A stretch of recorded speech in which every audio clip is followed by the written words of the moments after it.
Okay, good morning. Good morning, everybody. We I honestly I don't know where Finn is. Um, give a shout in the chat if my audio sounds okay. It's very early and I just rushed so fast to get live, and Finn's just said I have to catch up when he texts me back.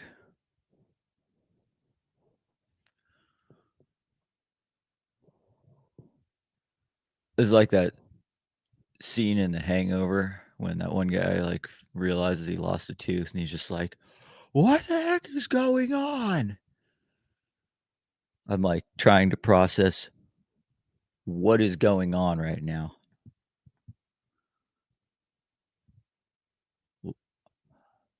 How did he get around the mountain so fast?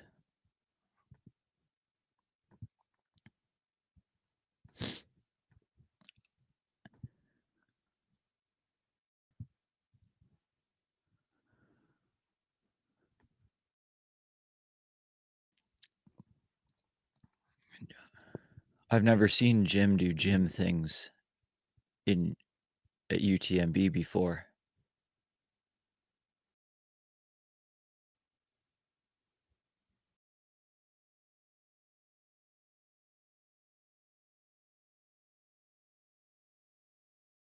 Dude, there are so many people filming him.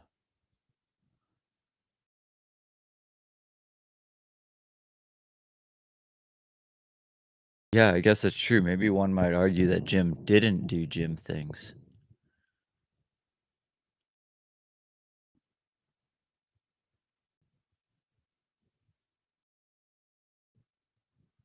At what point in the race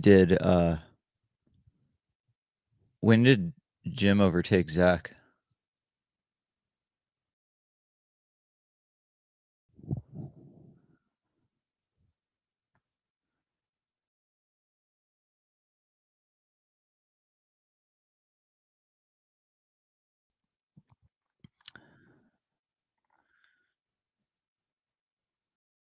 Champagne to Triant.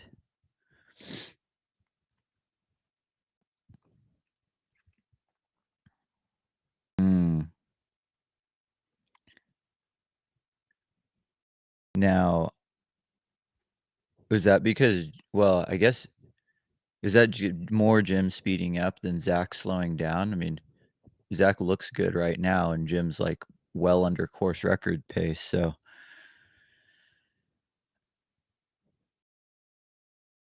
I'm just having a hard time comprehending what just happened here.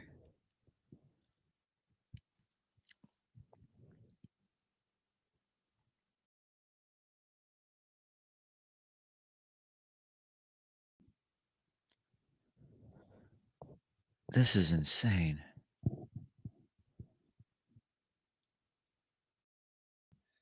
Jim, Zach, Germain.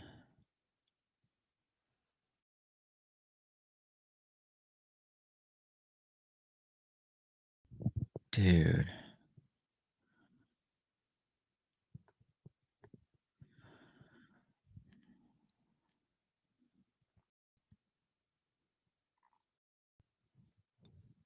How far ahead is Courtney?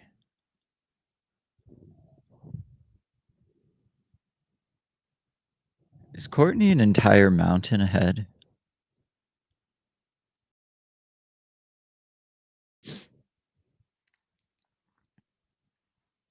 Did Germain like full on catch up to Jim and was running with him? Um, or was it that part into La Folie where like they just barely?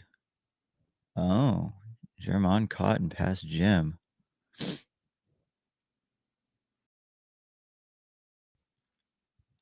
Gosh, getting into third must have really pissed Jim off.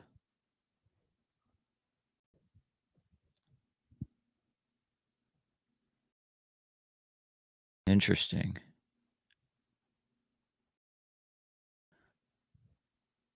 Did Germain ever catch up to Zach? or Jim Bridge the Gap. Yeah, I got some things that I gotta go back and rewatch. I'm I mean, I'm sure Jim probably gets a lot of DMs on Instagram, but I'm gonna message him and tell him that he ran so damn fast, I didn't even get to make coffee, and I had to settle with freaking caffeinated noon this morning.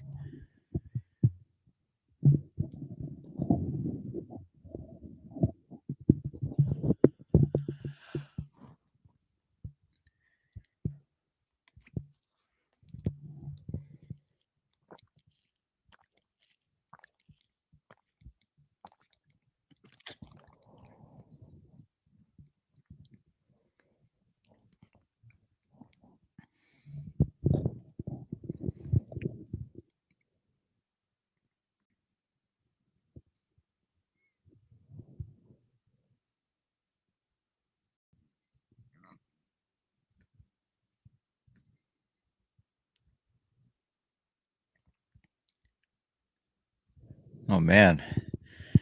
Adam, you're a champion. Well, congrats on the new kid, and hopefully that hopefully being up due to that, also kept you up to watch the race.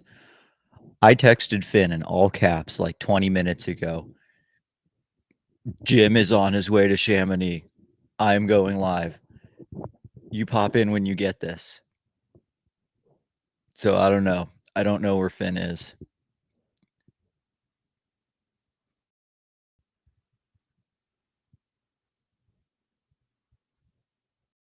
Are there as many people here for Jim winning than Killian winning last year?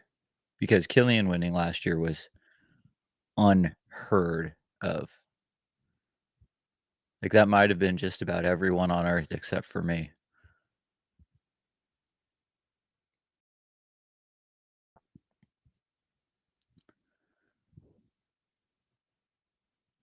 Wow. I I have so many questions for Jim now. It worked. It it it worked. Yeah, my cat's down here with me.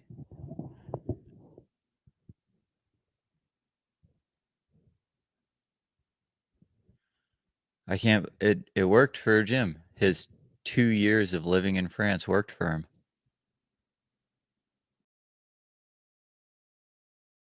I guess that injury setback after Croatia wasn't a setback after all.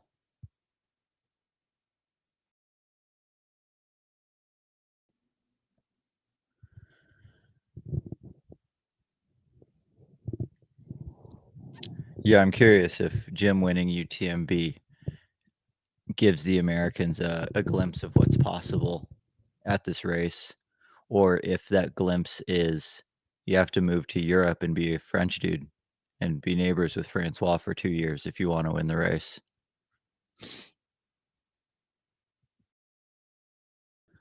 Sorry, Finn. You missed it.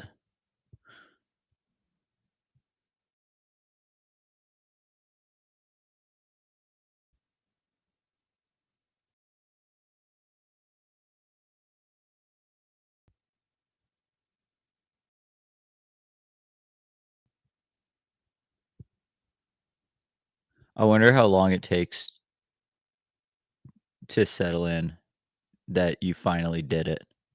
Like, he's been working on this since 2017, so much longer than he worked on winning Western States.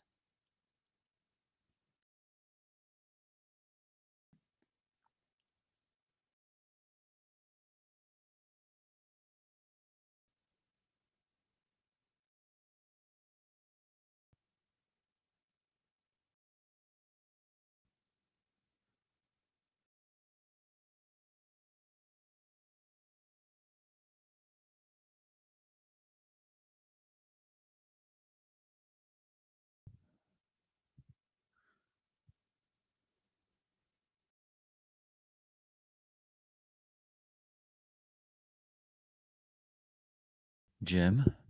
Emotions? What?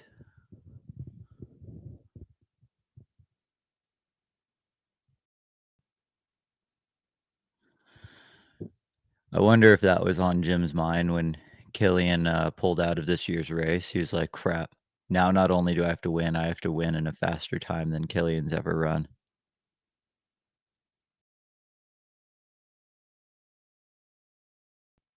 What's dumber, Finn not picking Courtney to win the Bandera 100K or me not picking Jim in my top 10 of UTMB for this year?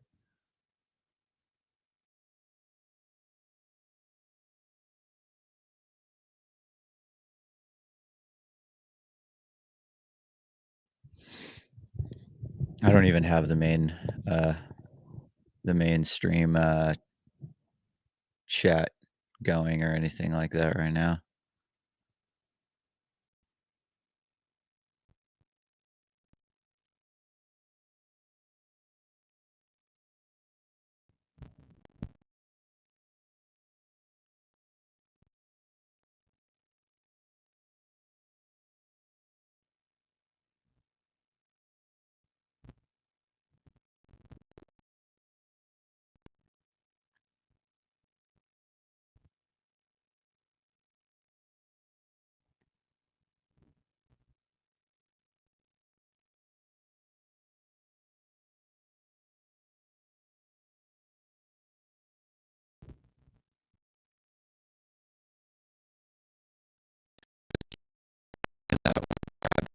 This whole time.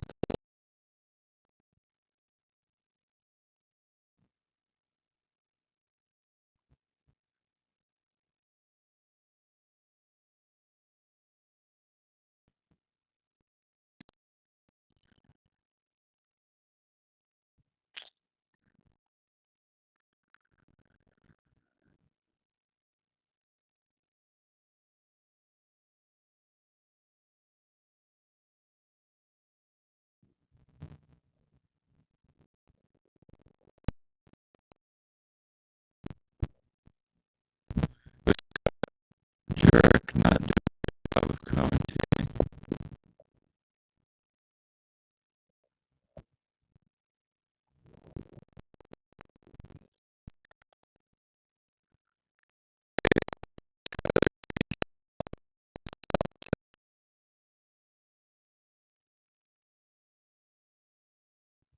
That's cool.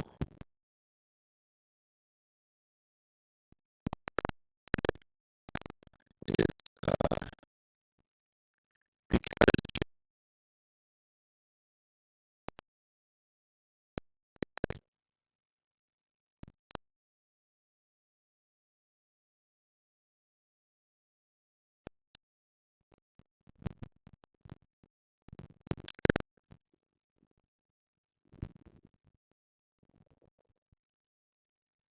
testing, testing.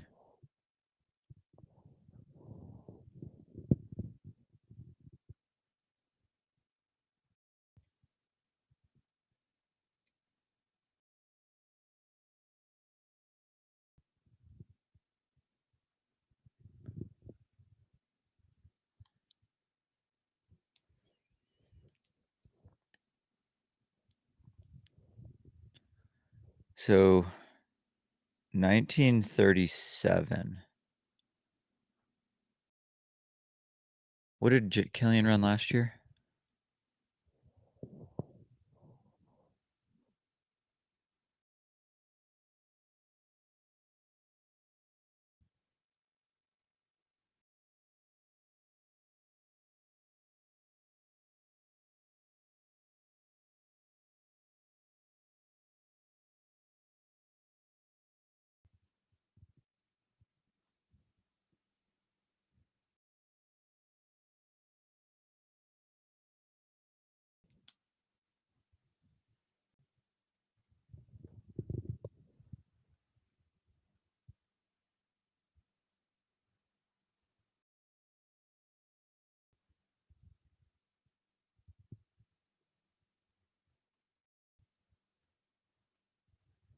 Hmm.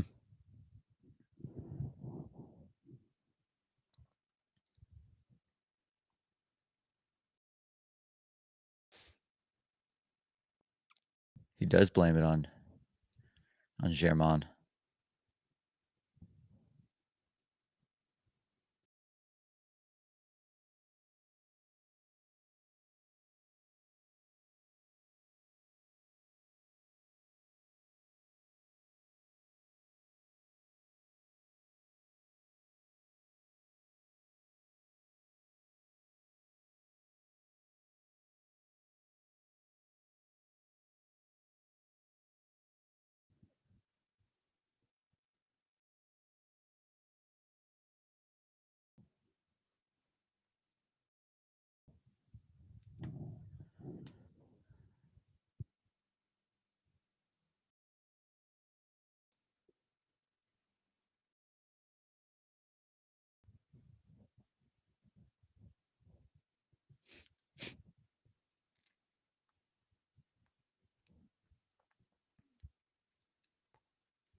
I wasn't with Finn during his 100-mile wilderness run. He did that, fully self-supported and full solo.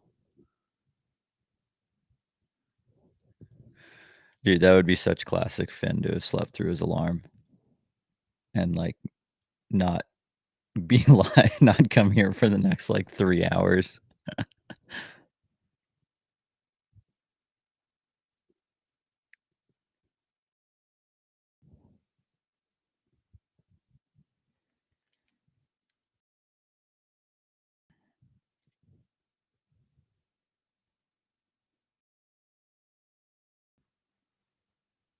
Wow. Man, wonder what kind of, like, financial payday someone like Jim gets for winning UTMB. I remember hearing in an interview last year that, Killian signing with Normal and, the way that that was being structured around a new brand, he was pretty much racing UTMB purely for, like, publicity to grow the brand, and there was no, like, professional athlete bonuses in his contract, so Killian made, like, no money, in terms of, like, race bonuses off of winning UTMB. That's definitely not the case with Jim. I would love a peek behind the curtain to see what those numbers look like.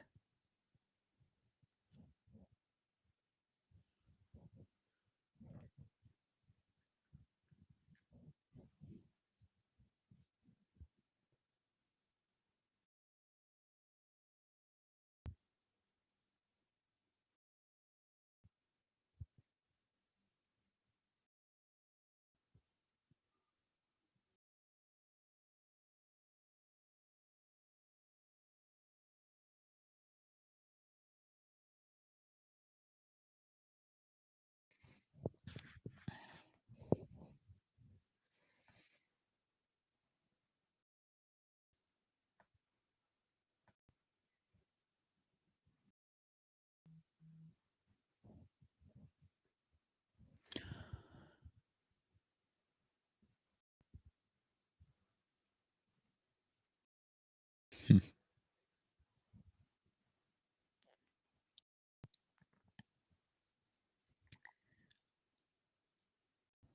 I would imagine he has a course record bonus in his contract for, all the big races. Uh, most like most road and track contracts have bonuses for running various times or breaking various records. I don't see why gyms wouldn't have, a win bonus or a course record bonus for, something like UTMB, Western States.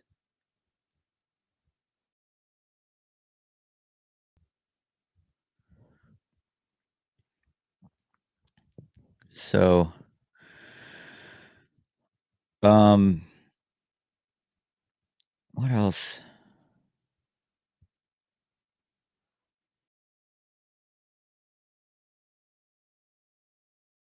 As far as I know, the only thing different was, like, the was it the second to last climb didn't go quite as high up on a ridgeline, but it got a little bit longer and the time sounded like a wash.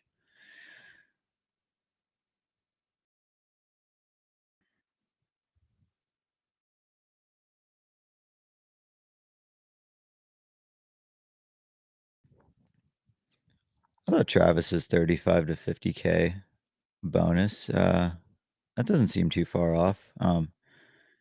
TB in the chat, you say that has to be way off. Is that too high or too low?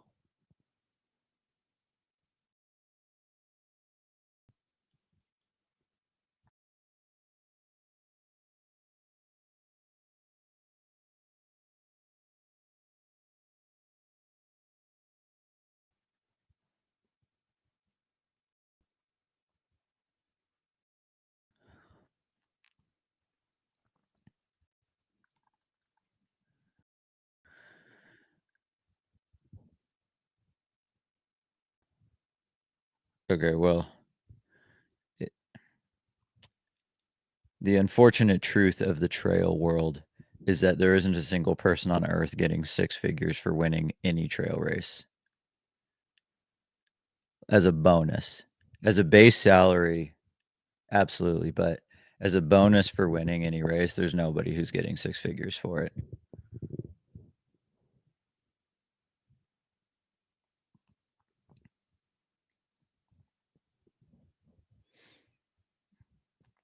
If I go into any more detail than that, I'll get in trouble.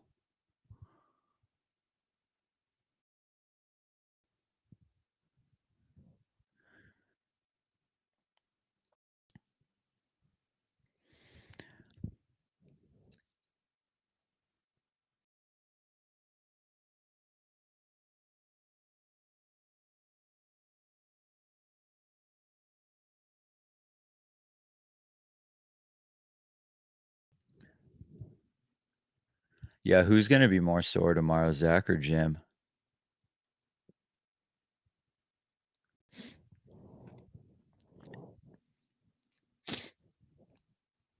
I'm so curious what Jim's Wahoo contract looks like. Like, I don't even have a good gauge on what he could be getting from Wahoo. I've always never quite understood that partnership. Like, it seems like a great partnership for Jim, but I've always wondered what was the benefit in Wahoo for Jim?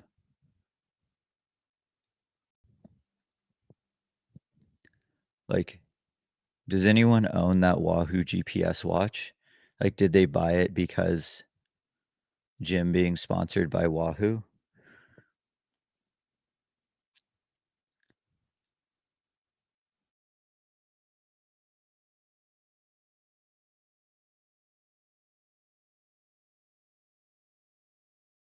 The commentators just said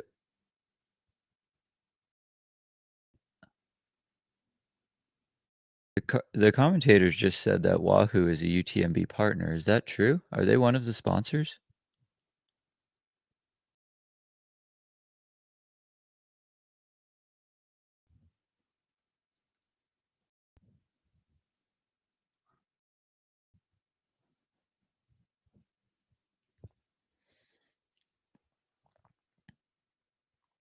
Hmm. I'm, so Wahoo sponsors UTMB. Wahoo sponsors Jim. What does Wahoo do for trail running? I've used their heart rate monitors before, but like, is there any more than that?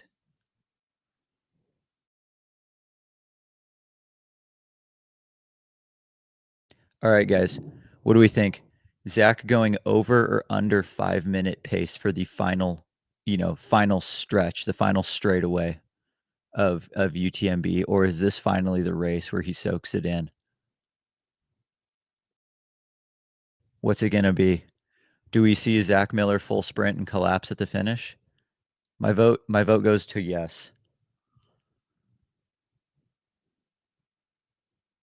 Oh, he has 5 minutes, huh?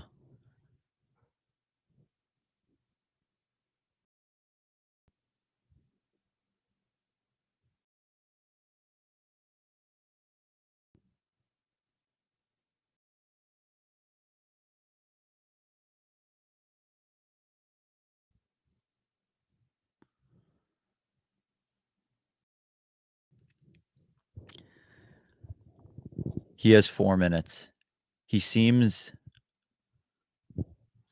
oh man, he seems somewhat far away, like over a kilometer.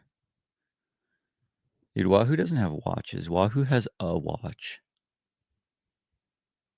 And I used it, and I'm not a fan. I sold it on eBay.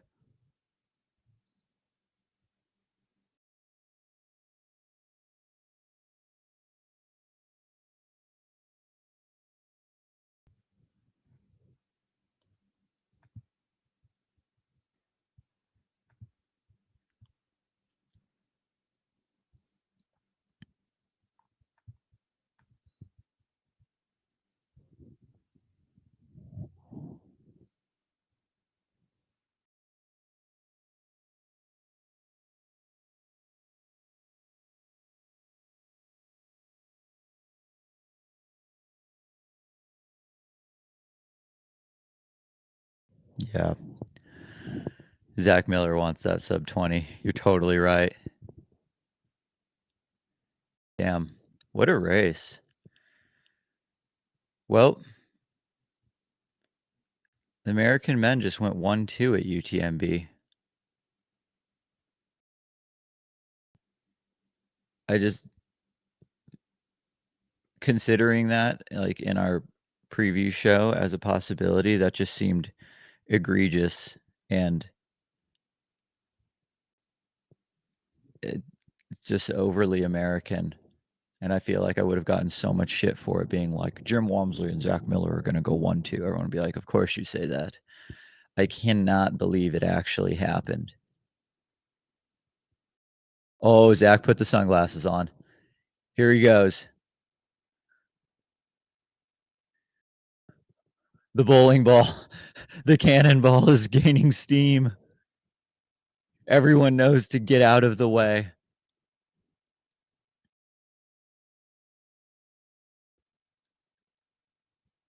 Ah!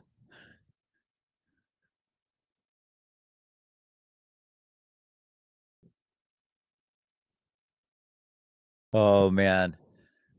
Dude, I'm here for the Zach sprints. Oh, no. Dude, he's got a ways.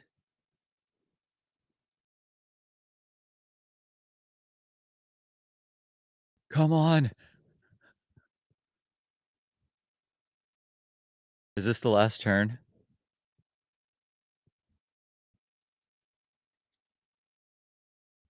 Oh, man. Gosh, talk about cutting it close.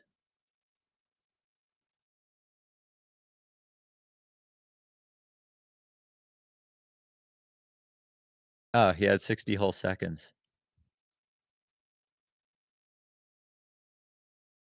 Wow. All right, to everyone in the chat wondering, Zach and Jim just went from acquaintances to friends, kind of.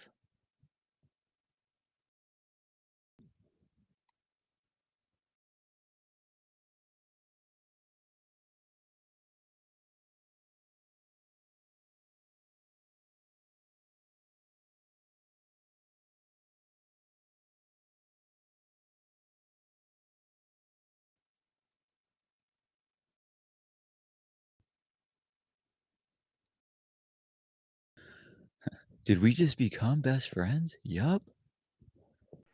Good housekeeping. Here we go. Oh, dude. Finn's alive, everybody. Oh yeah, I've been watching. I just haven't looked at my phone in like an hour. Dude, I ended up staying up. I couldn't go to bed.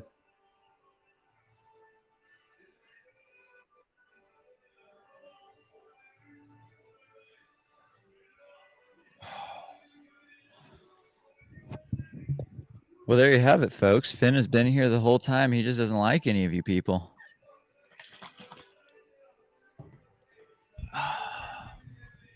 Brett, I know you've probably already talked about it, but this is amazing. I got emotional. Dude, I can't believe Jim. So Germán caught up to Jim, and then that was the literal poking of the bear. And then Jim just started raging.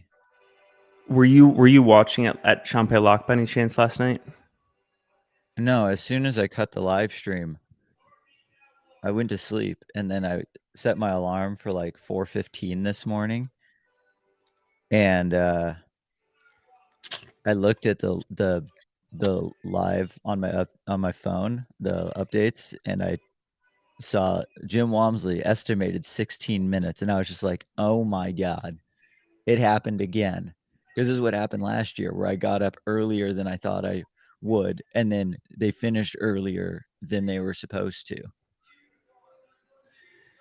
It was surreal to see Germán pass him. It didn't even seem like Walmsley wanted to let him pass. You could kind of tell on the live stream that there were multiple moments where he was trying to get around him to his left, and Walmsley kind of wasn't having it. But Really? Germán basically led them into Champé Lock, left the aid first, and then Walmsley just had that road after the Champex aid and was bouncing. It's just amazing to see this quiet focus the whole race from him. It was like the first time we've seen, I shouldn't say first time, but it was that veteran play of the race that we've been looking for from him for these last 5-6 years. Yeah. So, oh, Zach's getting the Lecky picture. Do it for the sponsors. That's probably $1,000 right there. Oh yeah. So, oh yeah, the big timing clock is a Wahoo watch. Okay, so Jim is very much like the poster child of UTMB, like Wahoo and Hoka. He had to win, and like now, basically, we always talk about the NFL script of like what's being scripted for this year. Hoka and Wahoo have scripted Jim to win this year, and he actually did it. Yeah. Okay, so do you think the Europeans rebuttal and try and go like 1, 2, 3 at Western states next year? Oh, Well, actually, no. Was this Jim's rebuttal to Tom winning Western states? Because we just had a European win Western states. my gosh. There's Katie Scheid. Wow. Waiting Dude, for Jamon to come in. I'm in complete shock right now. It's so cool. I couldn't believe how wrong I was. Also, to you and to the chat, I apologize in advance. I am so sleep deprived that probably half of what I say is going to be gibberish. I'll work into it.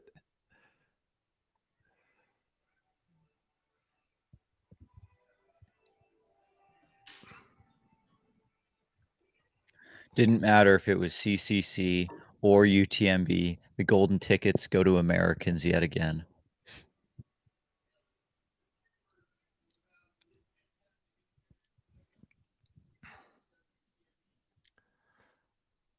Let's see what Martin and Zach have to say here.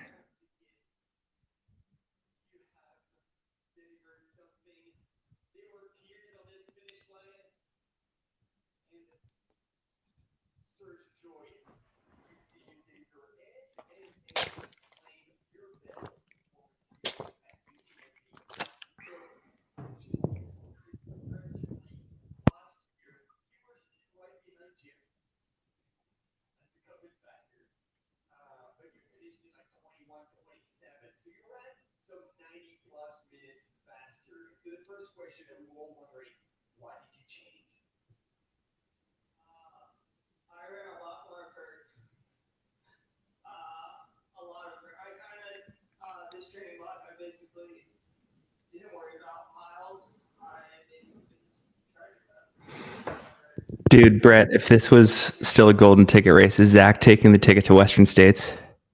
And Jim. And Jim.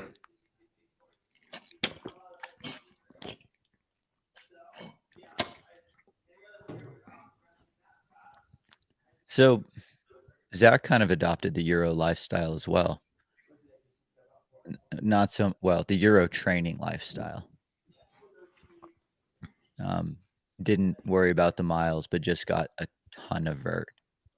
Yeah. And that made him durable enough. I mean, Jim said in his interview, like, oh yeah, I hiked so much out of, I forget the name of his town. So he knew he was going to be strong on the climbs.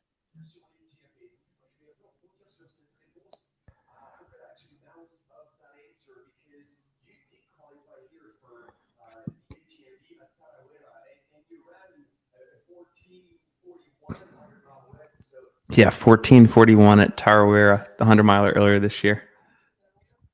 Does That's Zach cool, do right? any races in between Tarawera and UTMB? Worlds. Oh shit, you're right, Worlds. Dude, this race just threw Zach like really high up the Euro rankings. Oh yeah. Yeah, our Zach who's like the 1, 2, 3 in the ongoing Uroid debate right now, men's I side. would figure Jim and Zach because Jim's got Istria and now UTMB wins. Jim beat Zach head to head, even though Zach has more races, one of them being Worlds. Zach lost, to Jim. I feel like it's probably Jim. Tyler is going to be up there, but again, I was just gonna say, yeah. but Tyler lost to Jim and Zach at this race, Yep. even though he performed well at Western States. Drew Holman is having a good. Drew Holman surely has had a good enough year to not get left off the UROY ballot Yeah. because he usually doesn't even crack the top 10 for reasons unknown.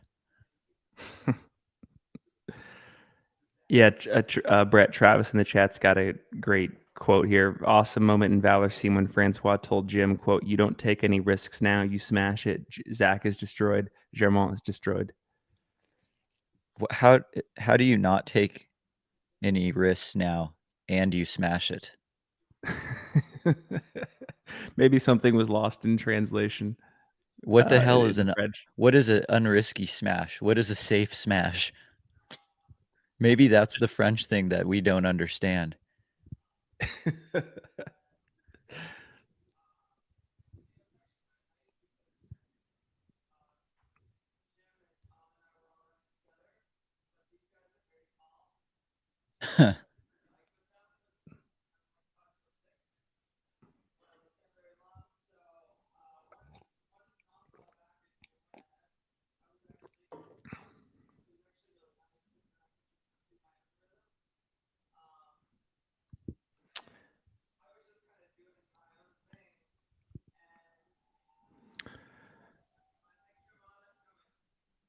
Brett, it's amazing that Rod has basically maintained position in the mid-teens all race long.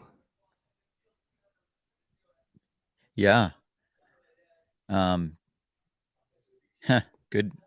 day for Rod.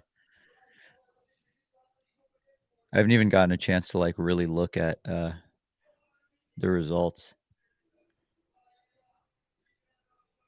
Yeah, I think this is anything. If there's anything I learned from Jim and now Zach's interview, as Levi in the live chat says, you have to master the ancient French art of the safe smash.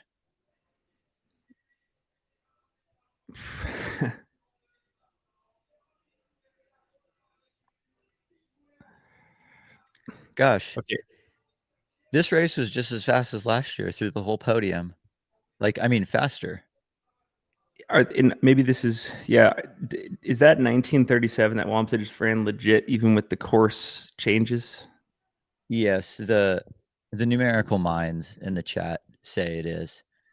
Oh, is Germain holding a knockoff golden ticket? Is he about to What is protest something? Is he that dude with a sign on Instagram? it? Kind of looks like Jimmy Elam, actually. Yeah. Yeah. What does it say? Oh, he probably just decapitated someone.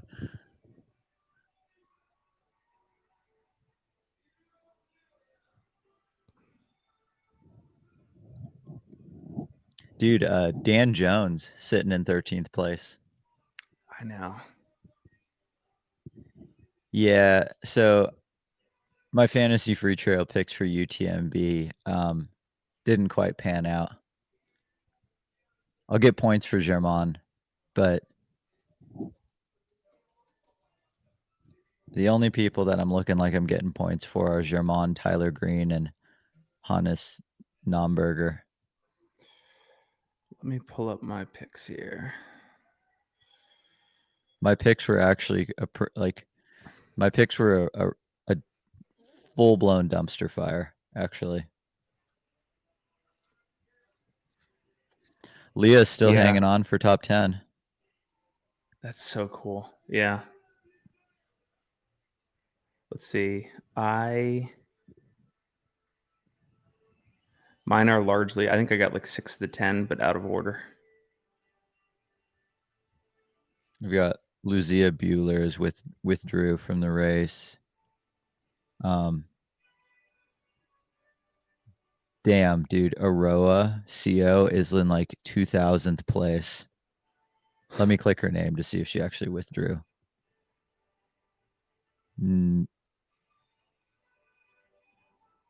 Oh, it does say withdrawn. Never mind.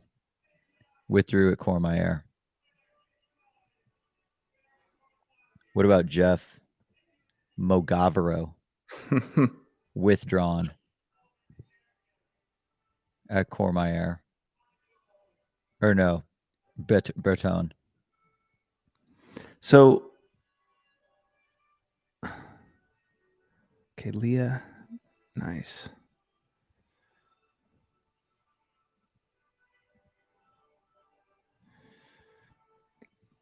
It seems like Maite's been moving up pretty well in the second half of this race because she was in 10th at one Yes. point. Leah was as high as 7th, right? 7th or 8th. Oh no, our boy. Oh wait, no, I'm looking at the wrong person. Oh, Joe Meek had withdrawn. I had snuck her in for 10th. Taylor Nowlin withdrawn Wow. at La Folie. No, Champagne Lock. Let's see here. Oh, our boy Javi Dominguez withdrew at Champagne Lock. Yeah, Leah was in 7th at La Folie, and so she's dropped back to 8th. I think I would assume that's more chalked up to Maite just having moved up in the field for a while now. Mm-hmm.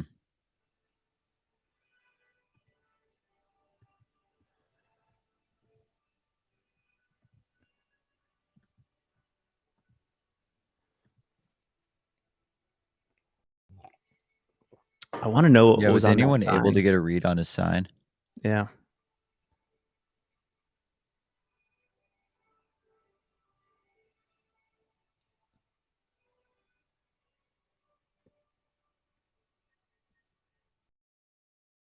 Jeff Colton, 50th.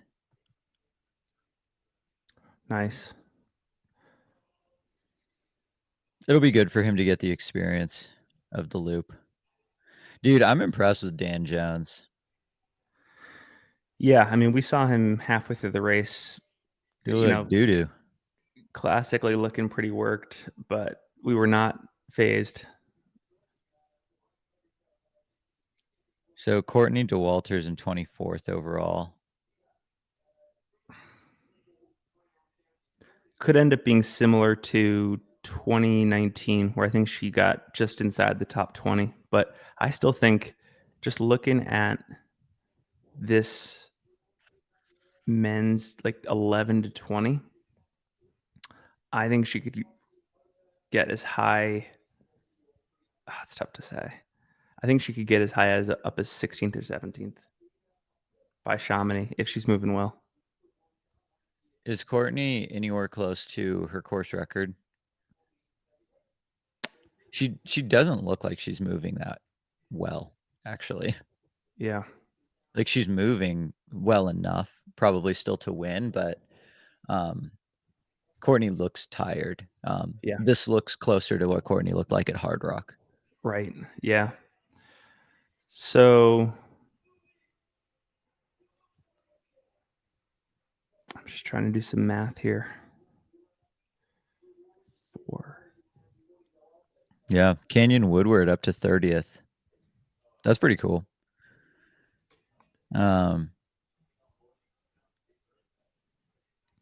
So she's got to cover about 24 kilometers in, what is it, a little over 4 hours? Because her previous course record was 22 and change. Yeah. Aid Station Fireball says she's about on par with their course record, but we'll see your official split at Valersine. Okay.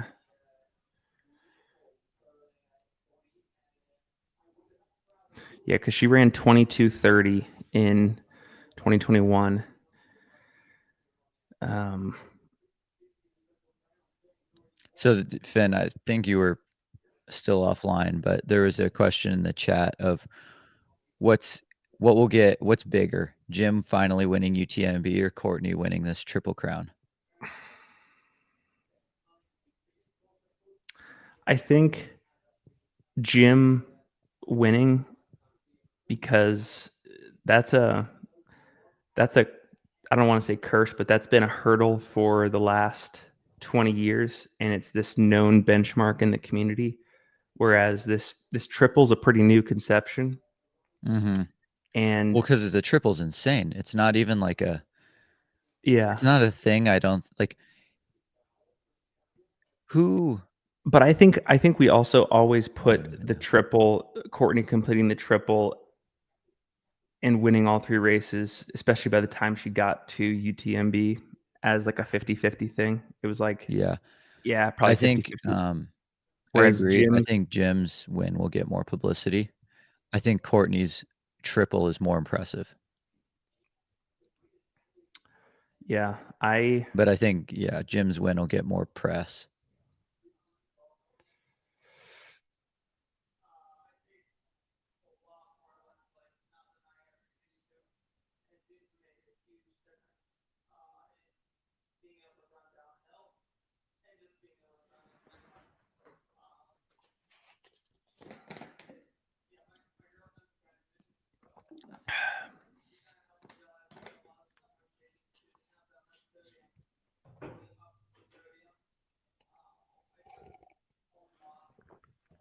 Zach's girlfriend is a dietitian. Told him to yeah. take a lot more salt. Shots fired, Tom Evans.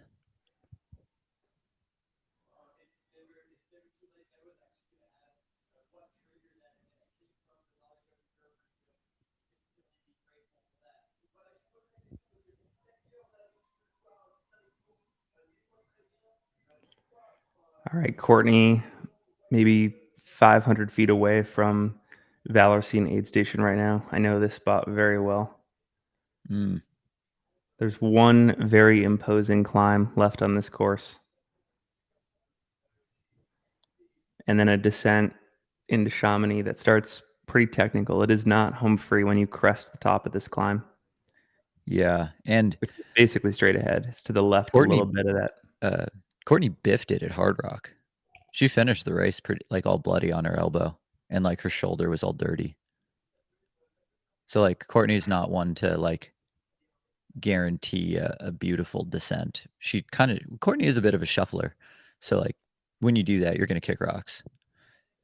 Yeah. Yeah.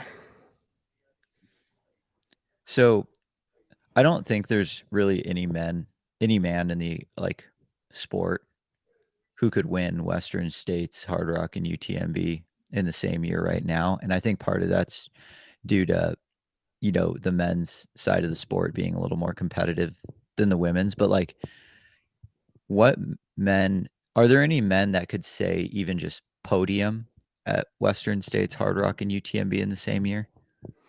Yeah, I think to your point, I think the men's side is just it's too deep to consider that. Um, Like, I how think far I think down the spots do you have to go to throw a name into the conversation of like they could do is it like top 3, top 5? I think there is someone out there that could potentially top 5 at all 3 races in a summer. Um, yeah, I think Killian could still do it. I think Killian could I probably think still Killian top could 5. top 5. And I think Yeah. 10 years ago, Killian probably could have done. I think Killian was such like he's still an anomaly, but I think Killian was even more special relative to the rest of the sport in 2011 to 2014. That if he wanted to do this triple, then I think he could have probably attained a similar result. But Yeah, I think like 10 years ago or maybe even less than 10 years ago, Killian has a good chance of winning Western States Hard Rock UTMB. Francois has that chance of winning Hard Rock UTMB, but I don't see him winning Western States. He's tried really hard at Western States a couple times. Um, the one thing I I guess, don't like, see Killian Jim? doing is Could getting Jim all do it? three course records. I don't see what makes Courtney's triple special to me is she didn't just win these races. She got course records at the first two, could get a course record here today. So in addition to the wins, it's like a whole nother level. Yeah.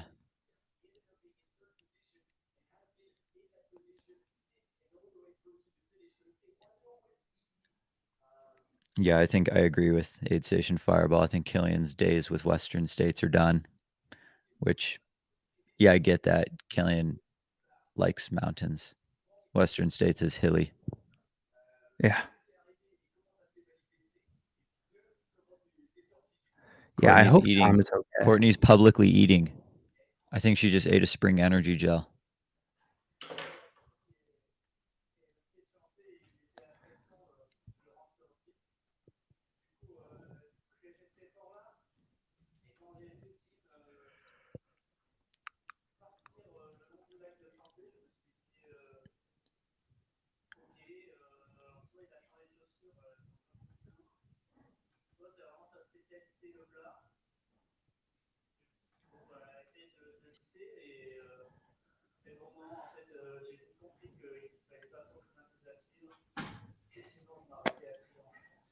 Okay.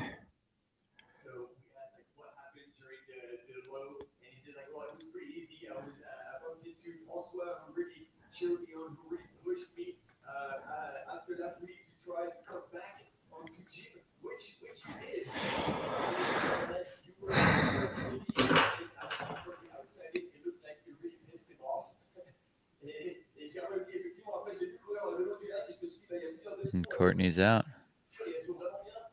Smiling, waving. About 10 miles left to go.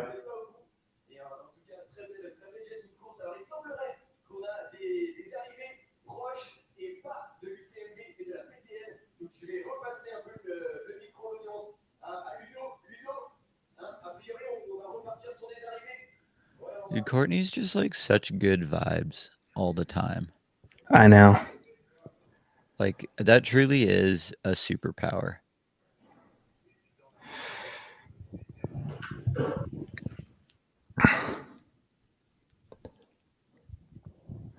So these next 1 to 2-ish miles for Courtney are going to be a gradual uphill climb to a road crossing, and then from that road crossing, a pretty steep, heinous climb.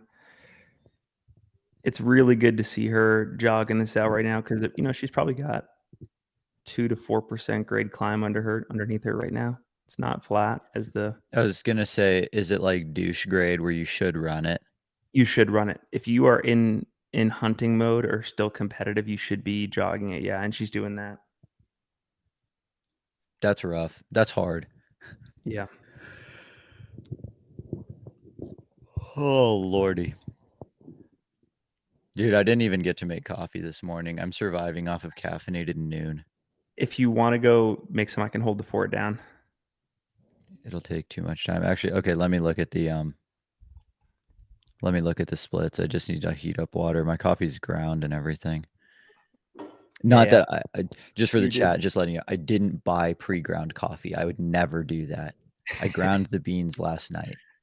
Oh yeah, Yeah, I totally did not make Folgers this morning. I would never dude. do that. So maybe this would be my like if I ever like started working at some like startup tech company and I had to do a Zoom icebreaker and they're like, "What's fun? What's a fun fact about you that people might not know?" And you're just like, "Oh God, like what do I say other than I run ultra marathons?" That's a good one. I've never bought Folgers in my life. I've never bought a can of Folgers. When I went full time on single track back in like whatever it was, October of last year. Like Jules and I had this come to Jesus moment where like we're eating rice and beans and we're drinking Folgers, and I've been drinking Folgers ever since, and it was terrible to begin with. And I was just about to say it's not that bad anymore, but it's still terrible. I'm drinking Yeah, bean no, I water. mean, I don't even think Folgers is that bad. It just like doesn't really taste like coffee. It's kind of like its own like hot drink. Yeah. Because like like anytime I go to like a classic breakfast diner, it's like Oh, yeah, give me that Folgers. The question I have for you is, like, how are your intestines? Well, now that I got this NutriSense continuous glucose monitor on, I can do a So, quick check to see if this is spiking my blood glucose right now. 1 second. I mean, it wouldn't make any sense for coffee to spike your blood glucose. Um, Well, if you put sugar in it, it would. well, yes, but that's also a sin. So yeah, okay. You know what? We've got about 20 minutes till Matthew Blanchard comes in. I'm gonna take this opportunity. I'm gonna make myself a big old fat cup of coffee. Yep. Yeah, go do it. Thank you, Brett, for doing the absolute Lord's work, coming on, catching Walmsley in real Dude, we time at the went we went finish. live before 4:30 this morning, Hell yeah. or I Yeah. guess 5:30 your You time. you deserve more than a cup of coffee. All right, Kitty, hold it down, okay? So while Brett is getting coffee and we're waiting for Matt Chu, Rich Wolfers in the chat has a really interesting question, in my opinion. And I think it really boils down to just the development of the sport on other continents, which, I mean, I think if you look at the UTMB World Series is part of their plan. They want to have these continental regional world championships. I think they've done something really interesting by making the, and I'm going to botch the pronunciation, but the Doi Inthanon race there in Thailand as their regional championship. Rich says, do you think in the next decade we will have a premier ultra race in Asia that draws world talent similar to Western and UTMB? I think the answer is yes. I think all of those people who you hear say the sport is growing pretty fast, and a lot of that growth is happening in your Asia, so China, Taiwan, Thailand, Vietnam, etc.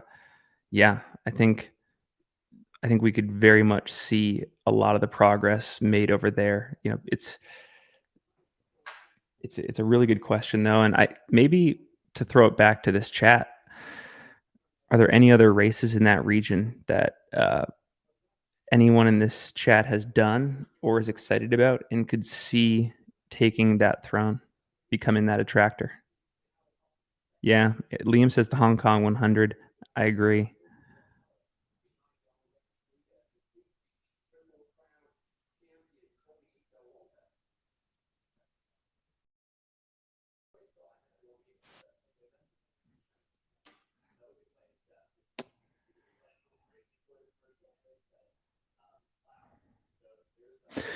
Although Liam, I will say one cool thing about the Hong Kong 100, for example, and I'm pretty sure if I remember correctly, that race is in January. I think that's actually a pretty good time of year to bring runners over there. For some people, it's the end of their season, sort of the tail end of the season. They're scraping together one more training block for a December, January race, or it's the beginning of someone's season. UTMF is really cool too. Levi says Ultra Trail Mount Everest. If you were in the chat with us last night, I'm cracking up. But yeah, Rich, really, really good question. Fun to get the wheels spinning on that.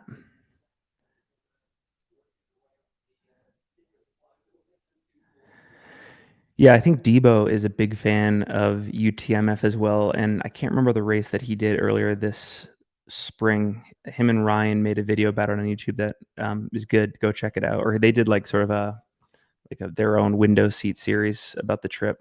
And it seems like a really cool scene. I've always thought it would be cool if you essentially made 4 premier races across the world and they filled the niche of each season of the year, which I know is tough because you've got the northern and the southern hemisphere, so it's all relative. But I'd love to see like a Q1 2024 race, Q2 2024 race, so on and so forth. So something for something indisputably world class and competitive from January to March. Same thing from April to June. Same thing from July to September. Same thing from October to December. I think we've done a great job so far with Western and UTMB of filling the Q2 and the Q3 slots. and it's kind of like, okay, what's the first quarter of the year race, the definitive one, and same thing with the end of the year. I'll go as far to say, and it's a bummer that things aren't united, but I am such a big fan of Ultra Trail Cape Town. And obviously, that's not a part of the UTMB World Series. I don't think there's any plan for that to be the case. But Stu McConaughey down there in Cape Town does a great job with it. I think if I was a betting person, I would say we're going to cover that race. Single Track is going to cover that race pretty intently. We might even be on the ground. So, yeah.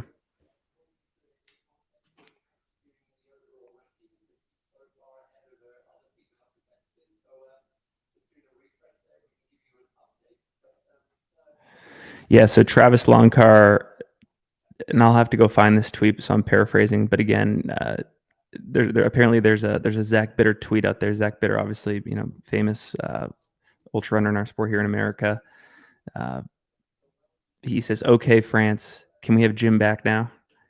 And what do you guys think? I think this may have been it. He was in Chamonix, or sorry, he was in Beaufort in year 2, studying for the final exam, passing the ultra running equivalent of the bar exam, and now he's a full-fledged mountain ultra trail runner. And I feel like he can go back now. I feel like he really wants to go to Western States.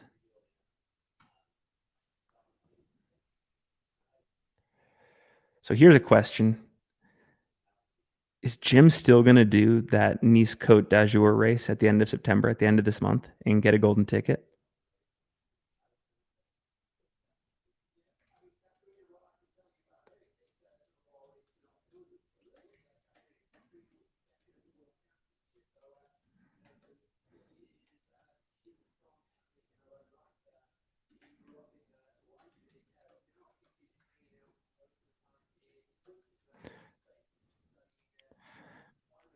Here's the thing, though, for me. It's like, especially if Jim decides to make the move back to the U.S.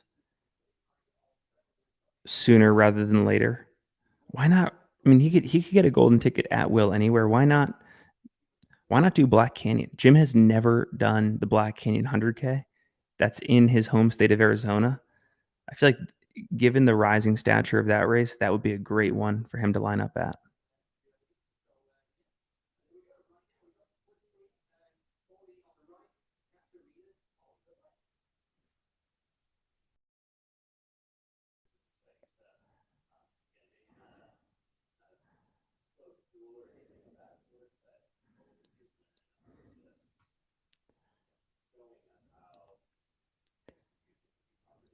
Yeah, Louisa, I'll be honest, with Tarawera, I've personally been a big fan for a while, and we've repeatedly reached out to those teams over there, seeing if we could get media passes and in cover. And honestly, for us, it's just come down to logistics and not getting the okay to be on the ground. But we've actually looked into being in Tarawera each of the last 2 years on the ground covering the race, and just didn't work out.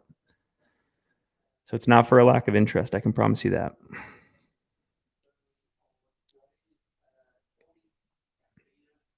So what we're seeing here with Courtney, again, I've been on this trail each of the last 2 years. This is actually like a grinder douche grade type climb here. You can't really see it on the feed, but this is like 2 or 3% grade.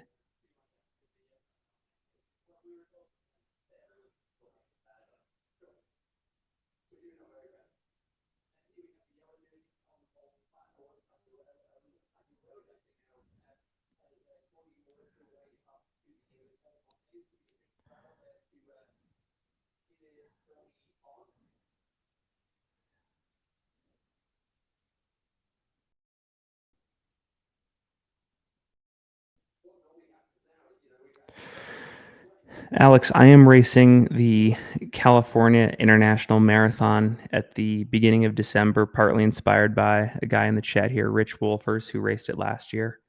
I just want to get a road marathon under my belt. I've done them in weird ways. I paced one. I was like a pace group person about 6 years ago. did one in training like 5 years ago, and I am at a point where I need to get some self-esteem and some confidence back in my running, and I just feel like I can get a road marathon in, and that'll set the table for 2024. I so I did CCC 2 years ago in 2021, and I've always wanted to do UTMB. That's a bucket lister for me. I and I could actually use the help of the chat here, but I would love to try to get into UTMB either in 24 or 25, and I need to look into some qualifiers. Might do canyons again this April. We'll see though. We have a lot of the Salt Lake contingent going to UTMB next year. I know it's going to be a big focus for Anthony Costales, who I think is going to do CCC. It's going to be a big focus for Jimmy Elam, who, if anybody in this chat is not familiar with Jimmy Elam, the guy has been just crushing it over the last few years. Has gotten a little bit unlucky with the timing of COVID when he was really in peak fitness, but he's back. He's running Run Rabbit Run in 2 weeks, and mark my words, one of the most exciting races that we are going to see on the American scene all year is the battle between Jimmy Elam and Arlen Glick at Run Rabbit Run. Mark my words there. It's going to be fascinating. Caleb Olson, I think, is going to be back at CCC next year. He's lining up for the Grindstone 100K this month. So, yeah, a lot of people from the Salt Lake scene are going to be there, and I got to be there.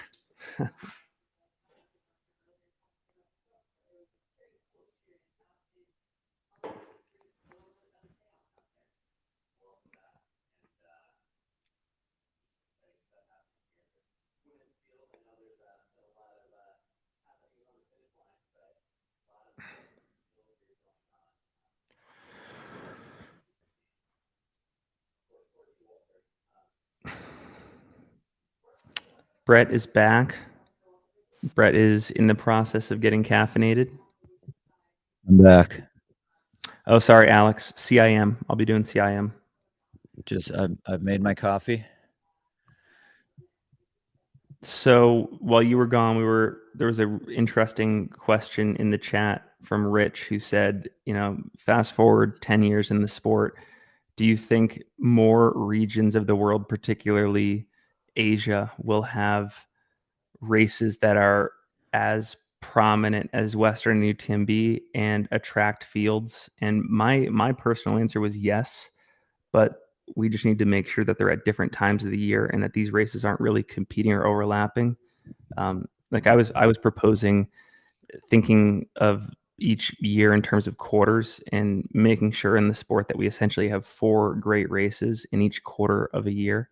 So if we have that April to June corridor covered with Western, the July to September corridor covered with UTMB, we got to look into that late fall, early winter race, and then the late winter, early spring race as well. And maybe a race in Asia, a race in South America could cover those spots. See, I kind of still sit in the opposite camp that I think 2 major races like Western States and UTMB is almost one too many in a year. The one thing though that I don't love about that is that it's the same races every year. That's one thing I like about like track and field, even though they're always racing on a 400-meter flat track. It's in a different location every year, like the Olympics rotate venues. I would like even shit, dude. I mean, I'm like literally pitching a good marketing move to UTMB. Whereas, what if they held the World Series final in Chamonix every other year, and then all the opposite years they did it in a different location of like one of their already race spots. They just like moved the race to around the time of UTMB. Like they could still run UTMB, but it just wouldn't be like the final. Because what if they just were like, no, let's use this other location as the final on all these opposite years? Yeah. Because like it's hard. Like so, say Jim runs Western States and UTMB. Where does he have room in his calendar year to do anything else? Like maybe December. Like that's really like the only spot. but then you lose all the Europeans who start skiing, which, like, Yeah. Jim living in France, you would lose that too. So So it what gets I'm kinda thinking, tough in terms of, like, yeah, seasonality.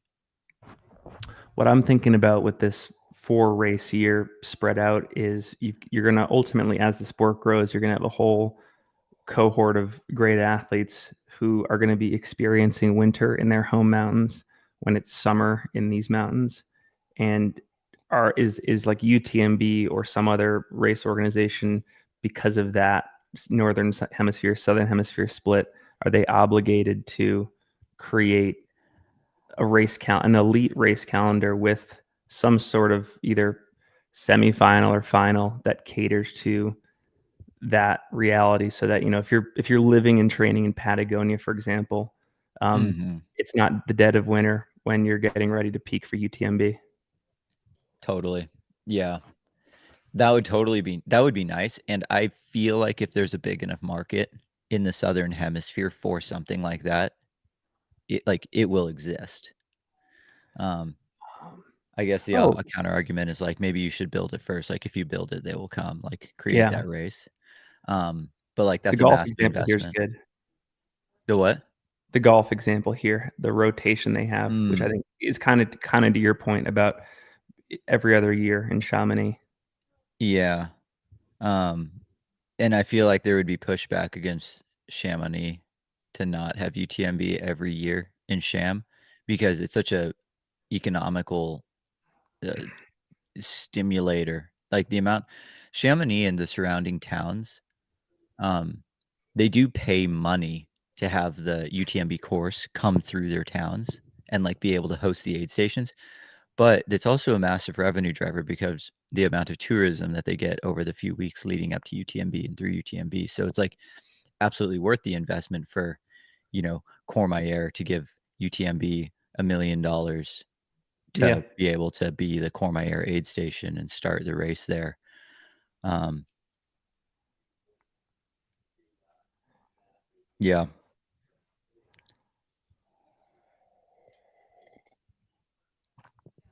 so it's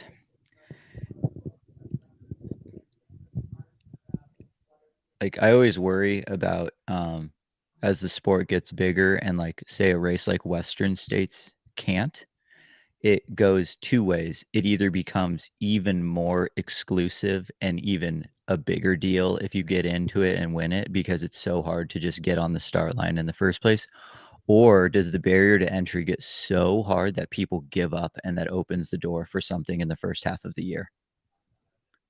yeah, I feel like if anything, that would be the question is, like, what if you did do a race, like Worlds, like World Championships in May, UTMB in the end of August? That is a nice interval. Like the yeah, Worlds UTMB double, assuming Worlds is in May or June, um, that makes more sense to me than the Western States UTMB double.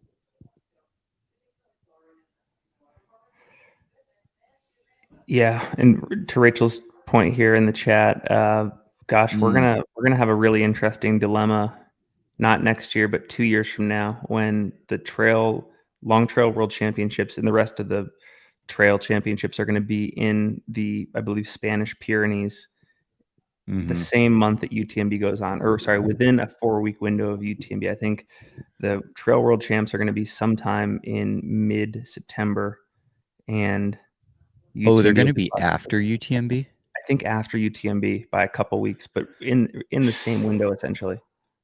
Hmm, man, I would be curious who would go to what? 'Cause to me, it seems like if you're racing OCC or CCC, you could be great at Worlds. Um, Yeah, UTMB is long enough where it's like, sure, Jim is so good at running, he could yeah, compete well at Worlds, but, like, I feel like if you're a UTMB like Ludo Pomeroy, he's not doing Worlds. Um, no, he's doing UTMB, but, like, Worlds in the Pyrenees in September, I feel like could potentially poach a ton of talent from OCC and CCC or vice versa.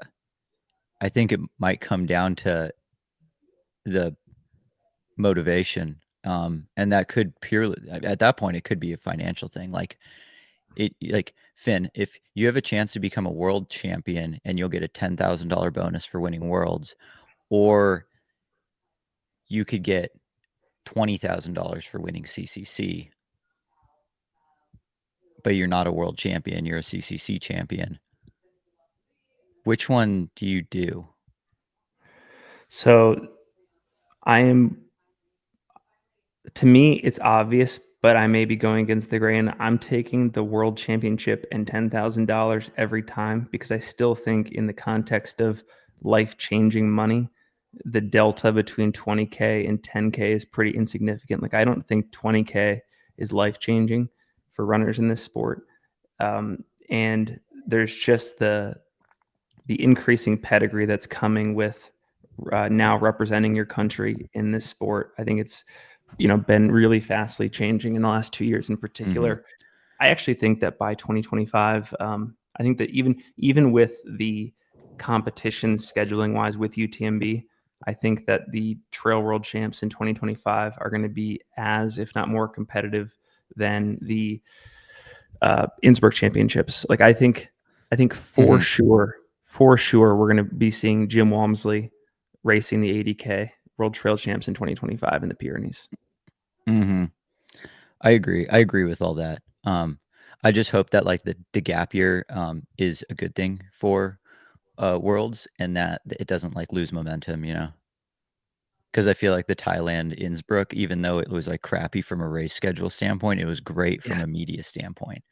yeah. So like they need to use this 2-year window to their advantage to not screw it up. Like they have a whole year to create and figure out the most badass and iconic world's qualifier races. Like whatever the like there's an opportunity for like to make the US team. There's an opportunity to put together an amazing team because of the time we have. We don't have to run the Lake Sonoma 50 mile in April. Yes. They could do something the year before. It could be a it could simply just be a you go do your races and we'll give you points for it and just pick like there's an endless number of variables for what it could end up being, but we have an opportunity to put together an amazing team and build huge hype about it. Reminds me, two of the things that I'm looking forward to most learning about in the next 6 to 12 months. I'm guessing it'll happen in 2024, although this one could come sooner. What is get first? What is going to be the new UTMB North American Continental Final? Assuming for whatever reason it's no longer Canyons. I've been hearing whispers that it's not, even though Canyon still has it on their website. And then what are going to be the qualifying races to get on the American 80K long trail team? Yeah. What should the race My be, gut chat? my gut is that Canyons maintains world's status as much of a Yeah. dumpster fire as Canyons was this year. Yep. Um, like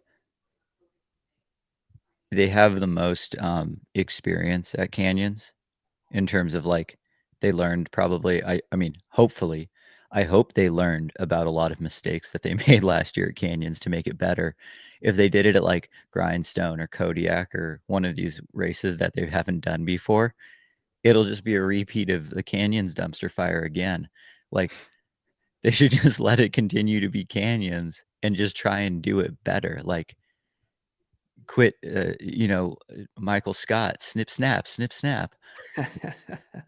So Liam says Tushers, and I hope he's not joking because that would actually be such a sick qualifying race. Yeah, Tushers would be a wild qualifying race. That would be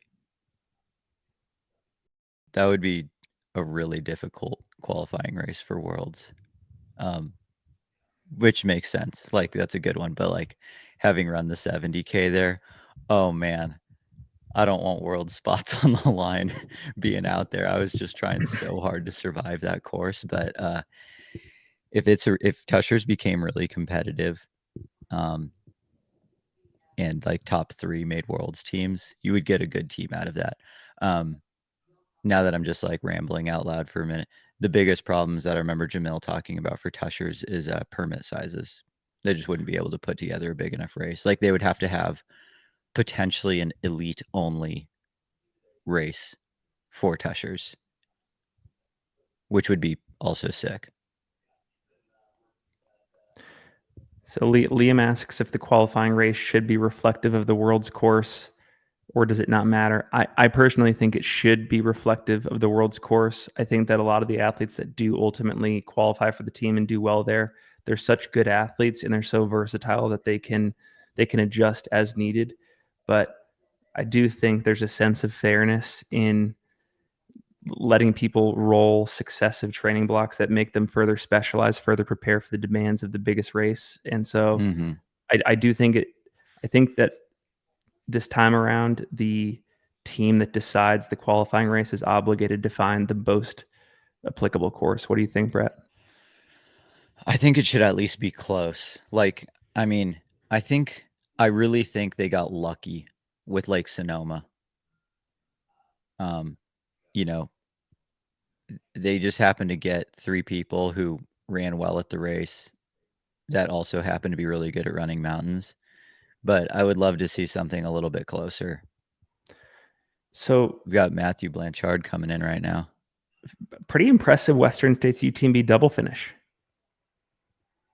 Yeah, actually, an improvement from Western States Improvement. to UTMB. That doesn't happen too Improvement. often.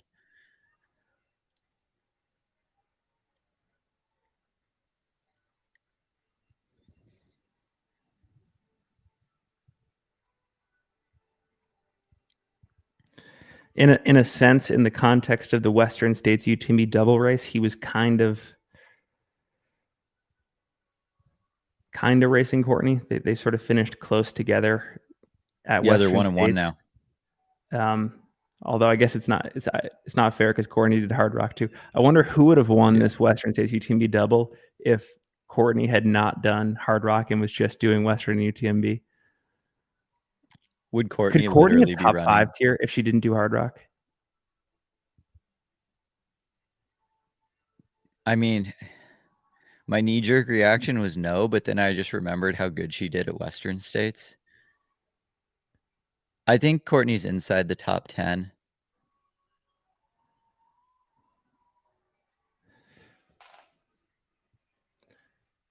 Gosh, I mean, that's just like, yeah, I guess you're right. I mean, maybe Courtney does have like a 21:30 or something in her at UTMB,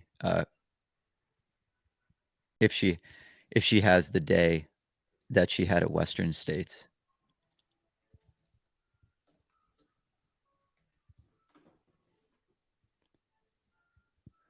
You know what?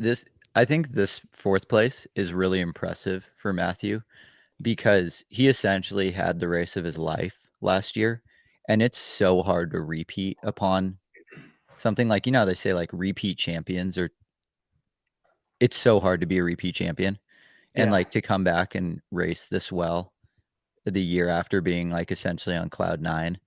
yeah. That's tough. It's really hard to find that kind of motivation.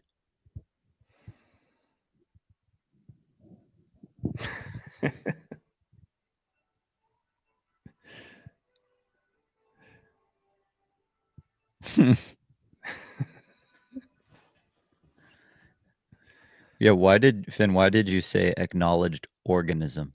Oh, I was just looking for a synonym to the known entity.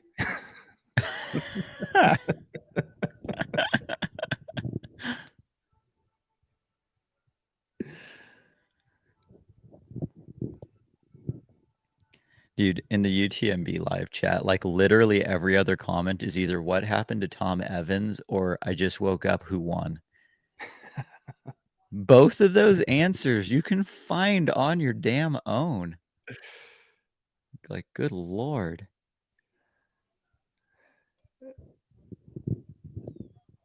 There should be some sort of quiz that each person who enters the live chat has to take to confirm that they're ready to participate in the chat, just like getting like 4 test questions right about like who's in the lead, who's racing, all that kind of stuff. Well, I was texting Corinne Malcolm, and she didn't think it was a bad idea to pitch, like a verified fan, uh, badge to be let into the Yeah. chat.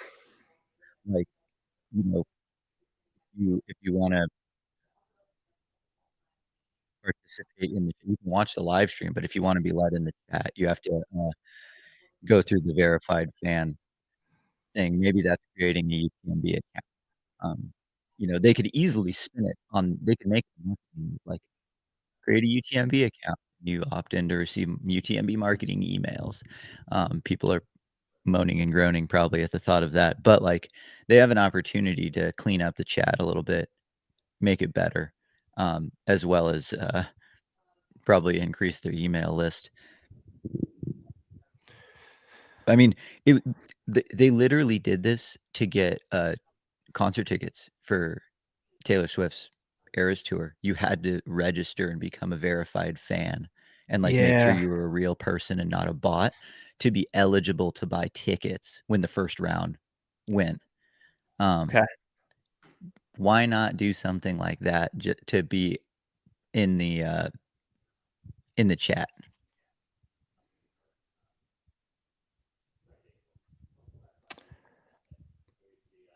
So we just saw Blandine on the live stream a few minutes ago, sitting in fourth place. One of the big questions we had about her was just the unknown that comes with a whole new distance, many additional hours of time on feet. I'm wondering especially on the women's side, what are some of the best debut UTMBs? And of those debut UTMBs, how many of them coincided with said athlete's first 100? And, where does Blandine's race here stack up if she holds position or makes up even more ground? Mhm. Yeah, like, similar to Petter Engdahl. They're both in the same boat of first 100-mile, first UTMB. What happened to Petter, by the way? That's the one thing I missed.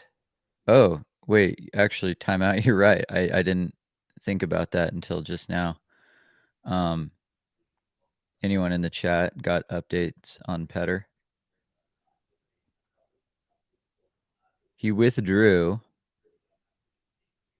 He dropped Yeah. at, Champe Lock. didn't I say last night, Champe Lock looks like a really nice spot to drop out? Yeah. Oh, you're so close, Also, though. Travis Longcar said sounded like a knee injury, Okay. which the getting around the full loop, that's a durability issue. Dude, Yep. Ludo. Ludo coming in. I need to drink every time Corinne says ageless wonder. Who here had Ludo in their top 5? Actually, that would be a question for Travis. How many top 5 votes did Ludo Pomeray get? Oh, also, this is a big deal. Finn, I have no idea what shoes Ludo's wearing. They're a Hoka prototype, and I have no idea what they are. Wow. Yeah. Yeah. It looked like a Rocket X2, but then when I looked at pictures a little bit closer, Iron Farr had a couple of his feet. It looks a little bit the foam, it's different shape, but it Okay. very much looks P-backs, and I could see small lugs on the bottom. So it looks like it's potentially another variant of, like, Walmsley's Tecton X or Okay. something along those lines.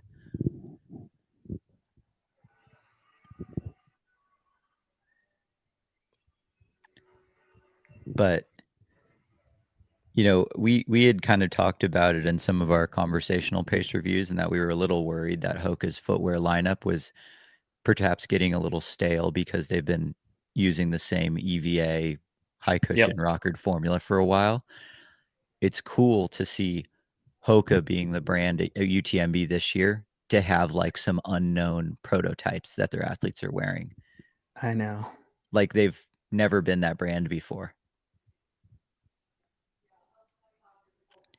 Because, like, 2019 Western States, they didn't let Jim wear the Tecton X even though the shoe was or no, not 2019, 2021 Western States, because the Tecton X came out in 2022.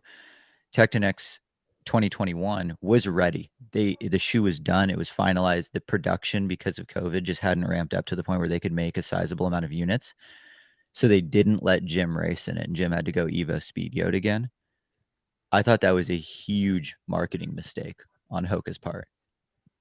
Like, why not just let Jim wear a mystery shoe, do a very limited run, let them sell for $400 a pair on the Yeah. StockX, you know?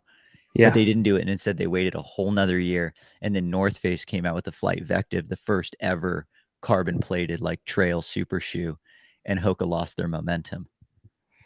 I bet Hoka learned their lesson and was like, "All right, guys, we gotta start innovating again, and we gotta get mystery shoes on the runners that wanna wear them."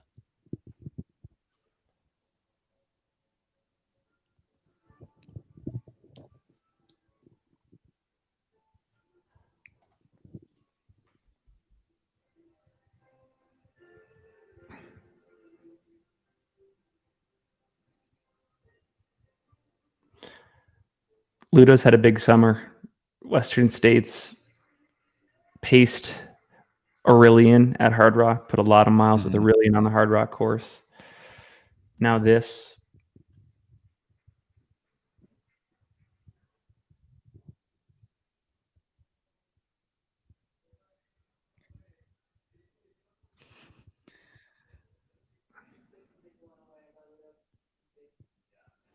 What is it? 48 years old. Yeah, they just said 48 years young. One of my buddies, who I run with in Ashland, he's over at UTMB. He's at the finish line right now. He just texted me, and he was like, "Man, yeah, you have to be here to truly appreciate that UTMB song because they just keep playing it over and over every time someone comes in." He's like, "It's like a video game loading screen." Yeah. It's like the James Bond music from N64 back in the day. Do, do, do, do, do, do, do, do, do, do, do. Yeah. Yeah, I mean, it's kind of awesome. Hey, okay, Finn, I've got a good hypothetical for you. Let's hear So, it. like, starting, I guess, starting whenever you want, you are now a full-time professional runner and you're fully funded. Like, you're financially good. You can do whatever you want from a running standpoint. You're racing UTMB next year. How much volume and like training, how much training do you think you could get away with as a full-time runner with like time? Like, you have all the time in the world to recover. How much do you think you would try and run in your UTMB prep? It depends on the recovery tools I have. You have Assuming all that of I'm them assuming I'm that are sleeping legal. 9 to 10 hours a night of sleep, or sorry, 8 to 9 hours of sleep a night. Assuming I've got the dietitian who's making sure that I'm eating the most, the least inflammatory diet as possible. Yep, you've got all the Uh, fueling hacks. You've got all the run nutrition. You've got the massage, the physical therapy. You have the PTs. What amount of volume do you try and run for UTMB? Because keep in mind, you're now also a pro, so there's pressure to not get hurt, but I there's think also pressure to perform. How peak much do you weeks think for you can get me, away with? yeah, peak weeks for me would be like probably trying to replicate the stats of the course in a week. So like 100 miles a week, 30 to 35K of climbing on that terrain. Mhm. You know, at and then maybe the total weekly time on feet matches like a goal finishing time for the race. Like I'm trying to do all that in, let's say, 21 to 23 hours. Yeah. That's, like, actually almost exactly my answer as well. Well, Good that's because I job, was Finn. raised in the Brett Hornig school of thought. I was thinking I would We most didn't of my even peak script that. weeks. No. Most of my peak weeks, I think if I were to really if I were in the same position as you, which is not a real position, a hypothetical position, um okay. Oh, alright, I've got a follow-up question. So, yeah, I would try and do the same thing where I would try and replicate those weeks. Would you, where would you train for the race? Well, before I answer that question, I want to just bring up one more thing on this that you said one of the last times we chatted. Oh, it was during our preview episodes when you said, if there's a brand out there that wants to sponsor me trying to do this, let's do it. Yeah. I'm dead serious. I think that in the same way athletes are about to be in the midst of contract season in like a month or two, build a deck and pitch these brands and say, I'm kind of on that cusp where if I had all these tools, I think it could work. And I'll GoPro and film the whole thing. There'll be like a weekly YouTube channel for it. I think this is a Yeah. killer idea. Where I would train Yeah. for it, uh, well, I mean, so I think Zach Miller proved today that you don't need to go across the pond to basically do this. I mean, he ran 1951, which is going to win this race a lot of Yeah. years. Um, I mean, Jim did what he had to do, but I think you can kind of go anywhere. Like, I think that one of the variables is comfort. Do you feel comfortable in your environment where you're training? And I think, Yeah. And like Zach feels comfortable sleeping and living out of a bus, yep, driving through Colorado. Jim probably didn't. Like if it feels forced and it's like not if it doesn't lower your stress levels, don't do it. Like I wouldn't be able to train the Zach Miller lifestyle. Um, yeah. there was a good it's like a sub question in the chat. Does this question also include that you do skimo over the winter, or do you keep running? Mm, I personally, because I've actually never even uphill skied before. I'm a great downhill skier. I don't think like if say UTMB is next year, I don't think I don't know if it's worth the risk of really learning the proper uphill ski technique where I might just do 2 running blocks and hope for the best. The first running block, like my cross training would be cycling. Like I would totally do bike workouts, kind of like how Pau Capel does. But if anything, I would and like this is we're getting a little insane here. And we're talking again like all the resources. My like alternate sport cross training, dude, I would do alter G treadmill running at like ooh, 70% body weight to get in the aerobic volume without the intensity, but still get the running motion. I have no problems, chunking out a couple hours a week on an alter G treadmill. Shoot, I dude, like why not that. do that at altitude too? Give me my altitude chamber. Um, This is how Tebow. far how far in advance would you go to France for UTMB?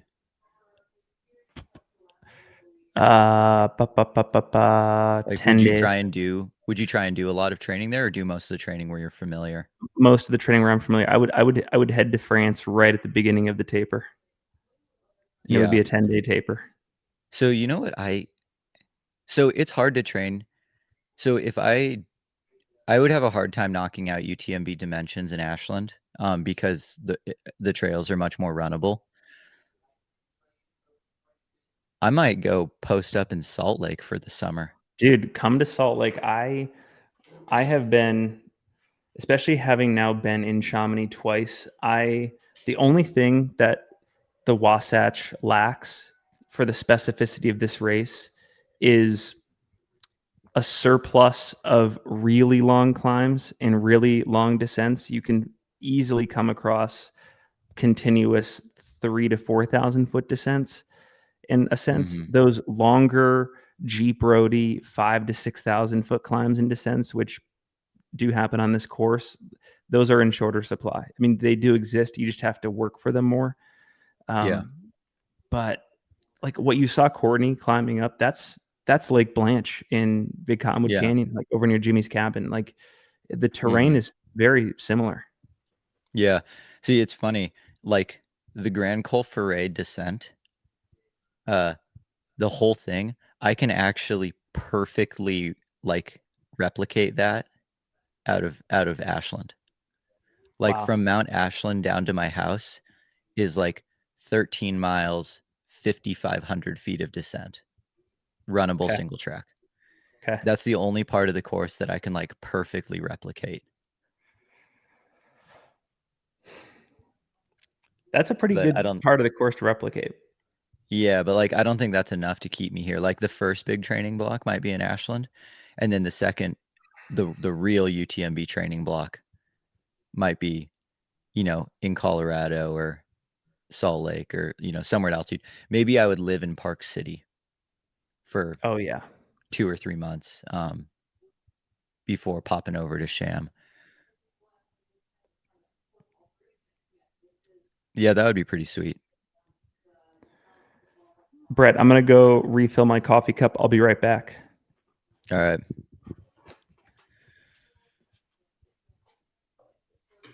So we didn't speak about it, but I did see Aid Station Fireball's stat come through saying that I think Courtney was 25 minutes slower than her course record split through her last Aid Station, and I think what we're seeing is we're seeing the hard rock fatigue start to set in a little bit.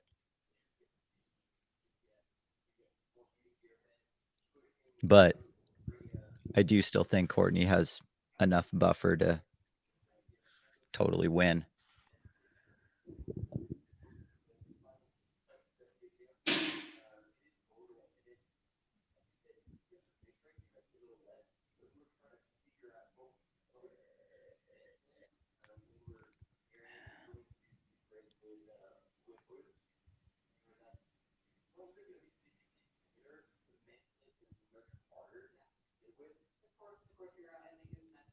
Ooh, that's a great question. If I was Courtney's coach, what would races next year look like?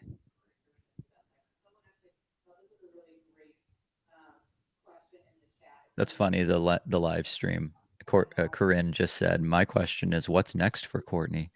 Um, man, I don't know what do you even do after this? Like selfishly, I would love to see Courtney return to flat ultras like 24 hours, maybe even the 100 mile. Just because like Courtney, it's been so long since Courtney has run a flat timed ultra that people have forgotten that she's actually quite good at it. Um, so that would be fascinating. I don't think I would. I mean, I would really kind of let Courtney choose whatever she wants, but I'm not sure. I mean, do you go back and run UTMB again? Do you go back and run Western States again? Like she won that. She won that. She won Hard Rock. She won Diagonal Defu. What are Oh, I want Courtney Dauwalter to run the freaking Leadville 100 because no runner has ever won in their career. We're not even talking in a year, just in their career. No runner has ever won Western States Hard Rock and Leadville. There's been a ton of runners with 2 of the 3, but no one has all 3.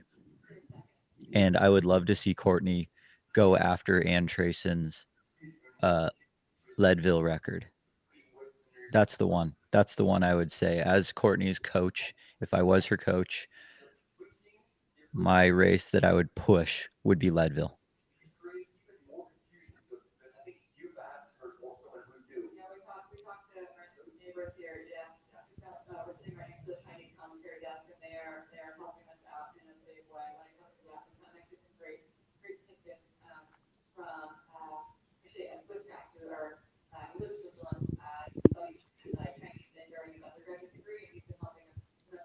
I think it would be a fun challenge to see if Courtney could drop down in distance and win something like CCC actually next year. That would be kind of fascinating to see if she's able to find that CCC gear.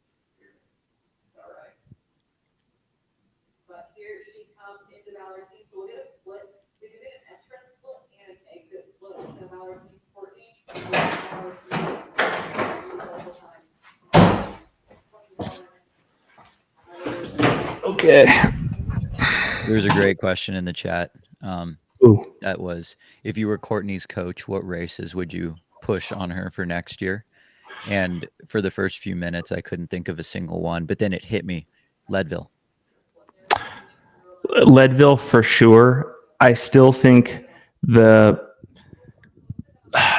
capstone is not the right word because there are bigger fish to fry, but there's a part of me that's like, given her greatness, she's got to put more into Barkley. And I know we've seen some Barkley comments here in the chat, but there's never been a female Barkley finisher Mhm.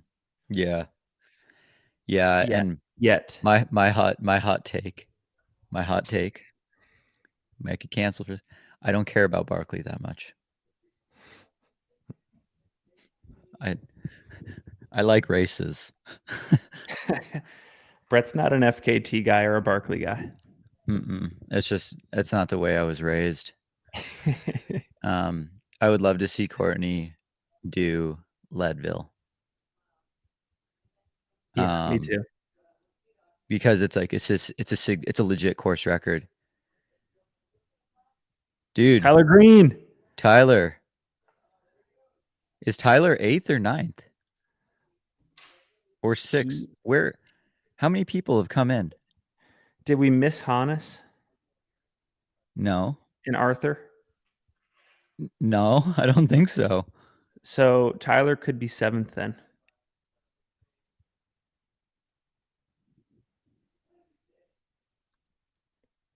This is one of the best American male UTMB Western States doubles of all time right here. It's not the best, but a second followed up by, I believe, a 7th at UTMB is close to on par with what we saw Tim Olson do back in the day and Seth Swanson.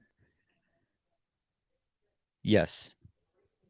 We can look at like the combined points or times or I don't know how we weight it, but A yeah, Seth's 21:18 though at yeah, UTMB.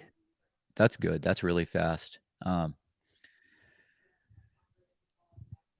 Tyler Green. I love this guy. Dude, Yeah, he's stoked. Tyler put He's stoked. everything into this race.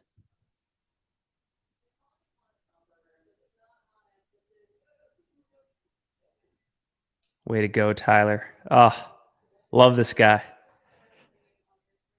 There's Rachel Drake.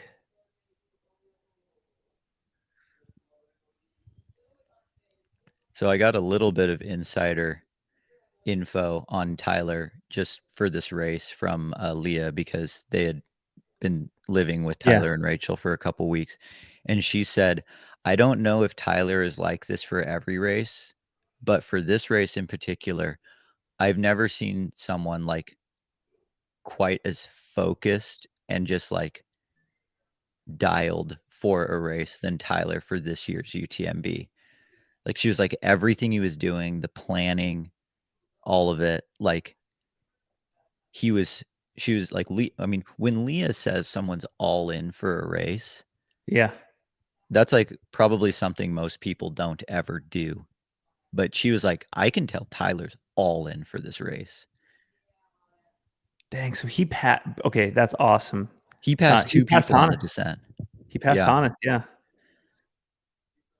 Man, thank you, Tyler Green, for the late surge of getting into staying into the top 10, getting me a few free trail points. Is a first, second, and 7th the best combined American male finish in the top 10 at this race to date? For men, Yeah. for sure, because they went 1-2. Yep. Like, I mean, the year that Seth got 4th, Laney got 3rd. But I cannot remember who else if there was anyone in the next bit. But I mean, to go 1-2 and then, I mean, I think to go 1-2 is the best ever, regardless of if there's no other Americans in the top 10. For Tyler to then also get in the top 10, that was just like icing on the best ever chunk of Americans running UTMB. Man, so the podium at Trans Gran Canaria, the 2nd at Western States, the 7th at UTMB.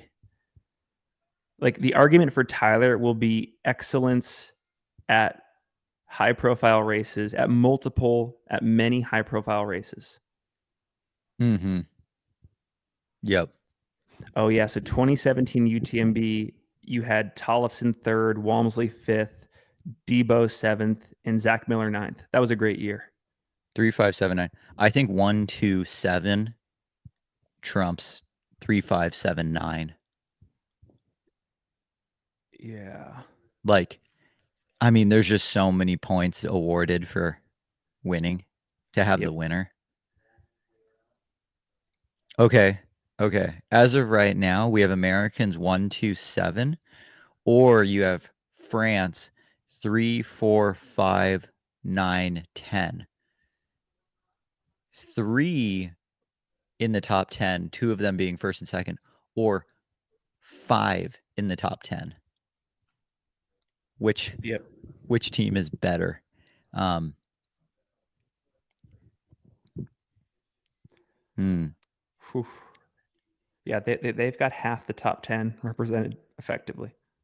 yeah. If you score it like a cross country race and you go 5 deep, France crushes the US. If you only go 3 deep, the US beats France by 2 points. We might have to go to times. Liam, we're counting on you to add up the top 3 times for the Americans and the top 3 times for the French. What do those teams come out to? We're going world style scoring, top 3. Also, Courtney Dauwalter is now inside the overall top 20, which is cool. Unfortunately, although actually this is not true. Rod Farvard's tracker is just off. He's estimated in La Flégère about 40 minutes before Courtney, so that might be a little bit off.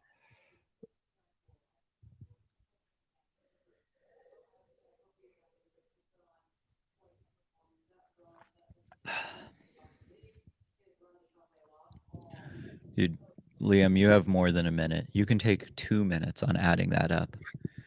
I'm very curious now to see if Jim, Zach, and Tyler's times added together is faster or slower than Germain, Matthew, and Ludovic.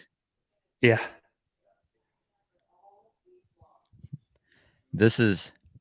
These are the types of things you get to talk about during a watch party instead of commentating, because we get to do the hypothetical who's better. I love how Liam only needs a minute. Like I know. that for me, that'd be like a 2 week long project. If you Google like time calculator, there's some good ones out there. But I'm sure Liam's doing it by hand. Brett, I think we should pitch. I think you have a better shot than I do, of course, but I still think it'd be fun to jointly pitch a brand to do a content series where they give us like I don't even need to profit off of this, just giving us enough money to cover the expenses of the pro athlete lifestyle and then to train super hard and to see what we can do. America has the faster combined time with the 2 low sticks. There we go, folks. The debate has been settled. USA 60 hours 56 minutes 2 seconds. France 62 hours 6 minutes 11 seconds. World's redemption, even though France didn't know that's how it was being scored going into this race. Finn, who do you think is the most likely brand that would take us up on this? I think it has to be the brand that has the most flexible marketing department and is willing to experiment with this because I think it has to be a relatively new but wealthy brand, and that to me is On. I think it's On running. I think I agree. I think On has that chance.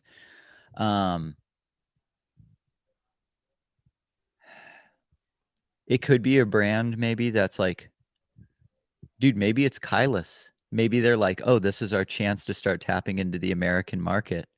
Let's just do this crazy viral marketing thing.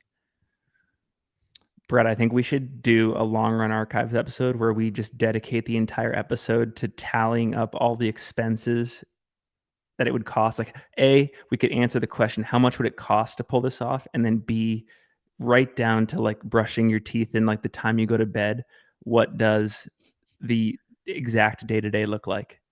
Well, and you have to also you factor in the amount of time or like your current job. Like, what do you do and do you stop doing it? How much do you need to be compensated to stop doing that? Like the amount that you do, like, how much do you have to cut back from the single track podcast to focus on being a pro runner? How much do I have to cut back on coaching to focus on being a pro runner? And I then think what's the financial amount that you need to be compensated for? And then, I like, think what's with the financial amount that you have to get compensated to run? yeah, I think with single track, the big thing I would need is just to get all the editing stuff and the social media stuff covered, just like someone to edit and post. But Mhm. the conversations aren't a stress. Like this is not stressful to me. This is like just fun. Yeah. I think we'd very much still be able to do long run archives, etcetera. I mean, if anything, you know what it would turn into? It would turn into a year-long training vlog.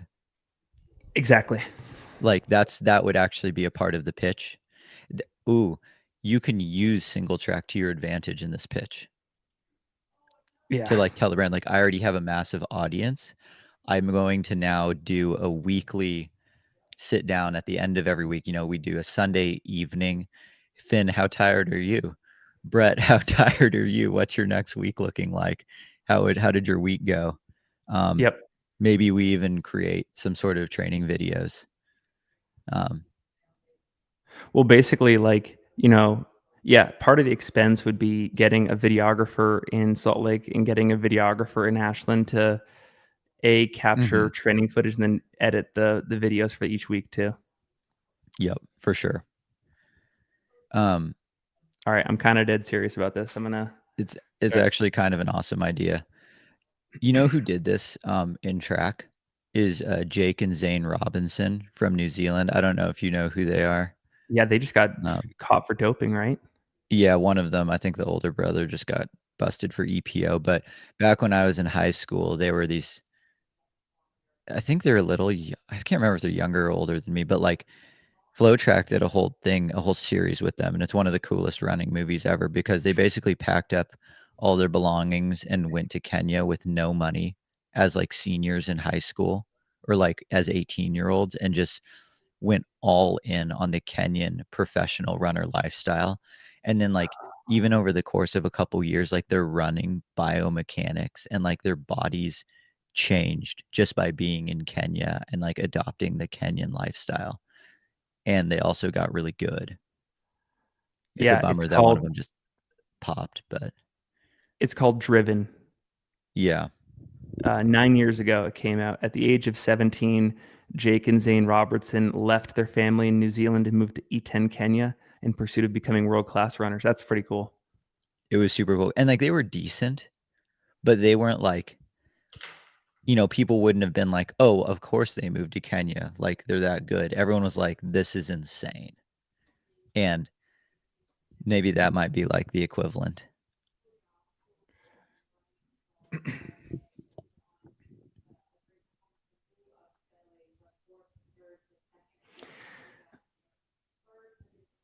There's Arthur on runner. Arthur was as high as fourth place this past evening, American time. We were wondering would he kind of stick with the Germont and give Walmsley and Miller a run for their money. Fell Yeah, back a he bit, was but definitely in the conversation early on. Micro fade, I would say. by the way, I heard Corinne use the phrase microfade on the live stream a couple hours ago. Forgot to tell you. Oh, yeah. Yeah, Corinne's allowed to use our verbiage. That's I right. think I'm okay with that. Hey, that's solid. On has someone in the top 10. Oh yeah, They we should also have talk a about the lady in the brands. top 10. We should talk about the brands represented in the top 10 right now. Ooh, dude, I don't know if he's wearing On shoes. I could have sworn that the profile of the bottom underfoot looked like a Tecton X. I hope I'm wrong, and it's just a prototype. Well, he's listed as an on athlete in the tracker. Yeah, that does not look like an on shoe. No, it doesn't look like an On shoe at all. Looks like a Hoka Torrent 3. I'm going Tecton X, just in the orange colorway. So Hoka put 3 athletes in the top 6: Jim, Ludo, and Tebow. North Face put 2 athletes on the podium: Zach and Germont. Solomon We'll have only to had one do runner. Yeah. We'll have to do the OCC, CCC, UTMB brand breakdown. Yeah. Yep. Dude, I think he just finished the race wearing the Tecton X. Oof. Well, I don't know. There's a strip on the upper that looked a little strange. Dude, I'm hoping we'll get a better picture, but I'm hoping for just like new, totally radically different on prototype. Oh, it might be a Mafate Speed 4 actually.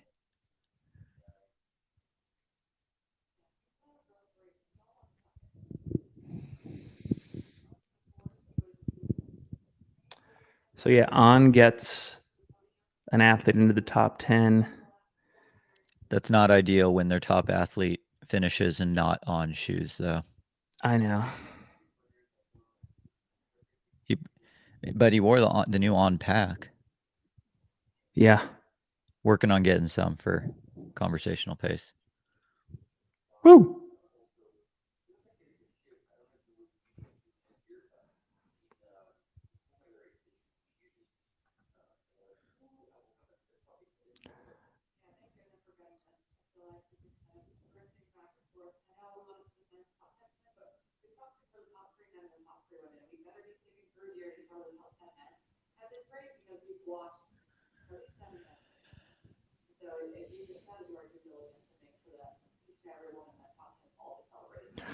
Wow. So I guess I kind of missed some of this because I was logging on at the computer, Brett. But there's this comment on Instagram on one of the posts that we just made, and they say, honestly, thought Zach's final sprint to get in under 20 was more moving and iconic than Jim winning, but maybe I'm just a Zach Miller fanboy. End quote.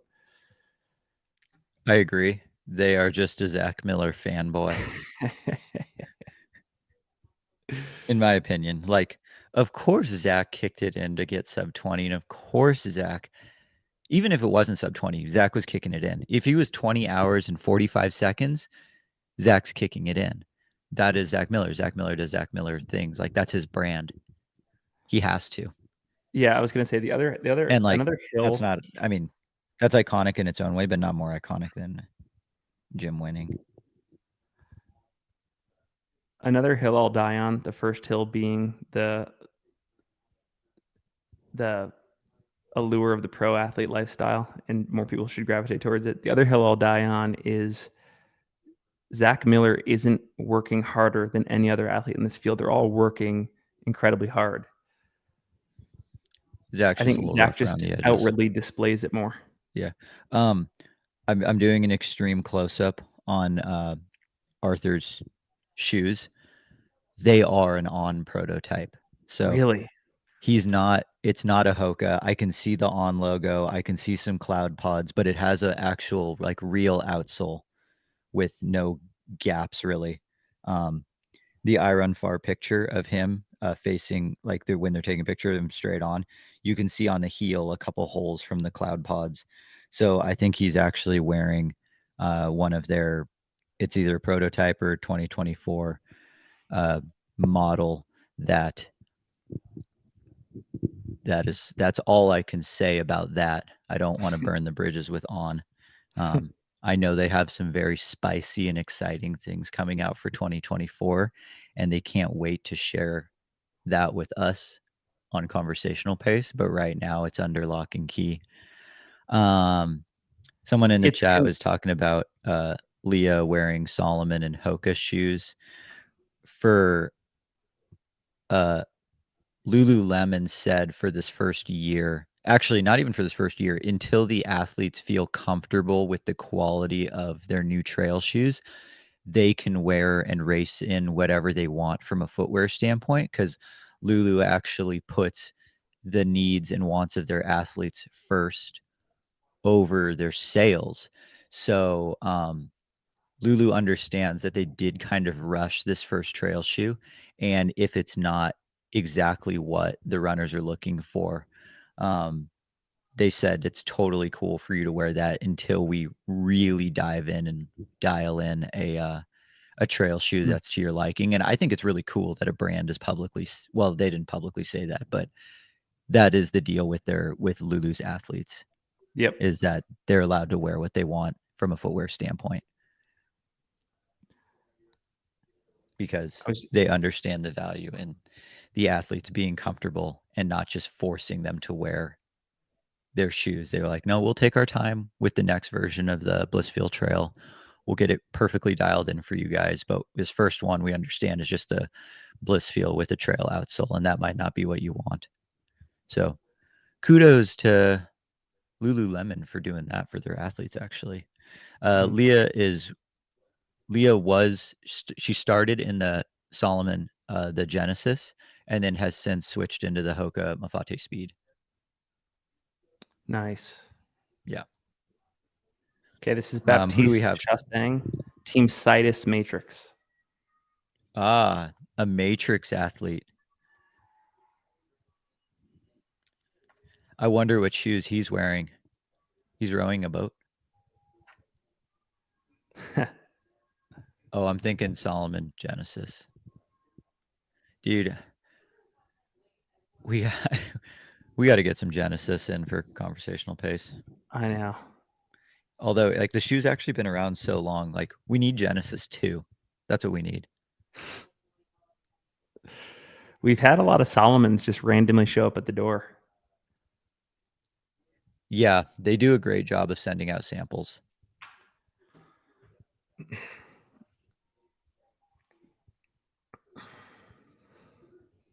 Okay, so the entire men's top 10 goes under 21:39. That's fast. Man, my free trail picks sucked. How did you do on the men's side for top 10? Uh, Let me pull that up right now. So 1, 2, 3, 4. I got 4 people in the top 10. I got Walmsley. I had Walmsley winning. I actually correctly got Matthew Blanchard in 4th, which I'm stoked about. I had Tebow in 5th. He got 6th. And then I also had Germont. I had Germont in 6th. He got 3rd. So my Dude, picks were pretty that's destroyed. actually good points. Yeah. Um, I guess the only thing where you're not really gonna gain on most people is I bet a lot of people picked Jim to win. Right. So it'll really come down to your next picks after that. But getting Germain and getting Blanchard's place right, that's gonna get you a lot of good points. Yeah. Um, someone So in the chat had 6 out of 10 on the men's side. that's awesome. That's pretty impressive. I only So had 3. here's something that we had talked about in previous years and sort of this year is sort of the rise of Chinese runners and their impact on this race. I had one Chinese runner in my projected top 10 this was a last minute change. I put Yoon Yang Mhm. in 9th, and just they didn't quite show up. I think their top finisher this year will be somewhere around 15th. Uh, Yoon is going to finish again somewhere between 15th and 20th, it looks like. Uh, Yeah. just Ooh. another year. I think I'll be curious to see the changes they make because, I mean, Shen Zhangsheng just took 2nd at CCC, no problem there. But looking for the Yeah. next evolution at UTMB. There's Xavier Yeah. in the live stream. So, what I've learned right now what did Courtney cramp up or did she just fall?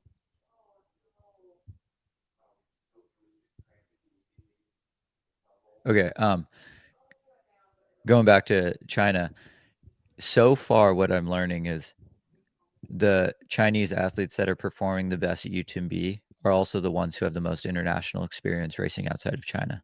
Yeah.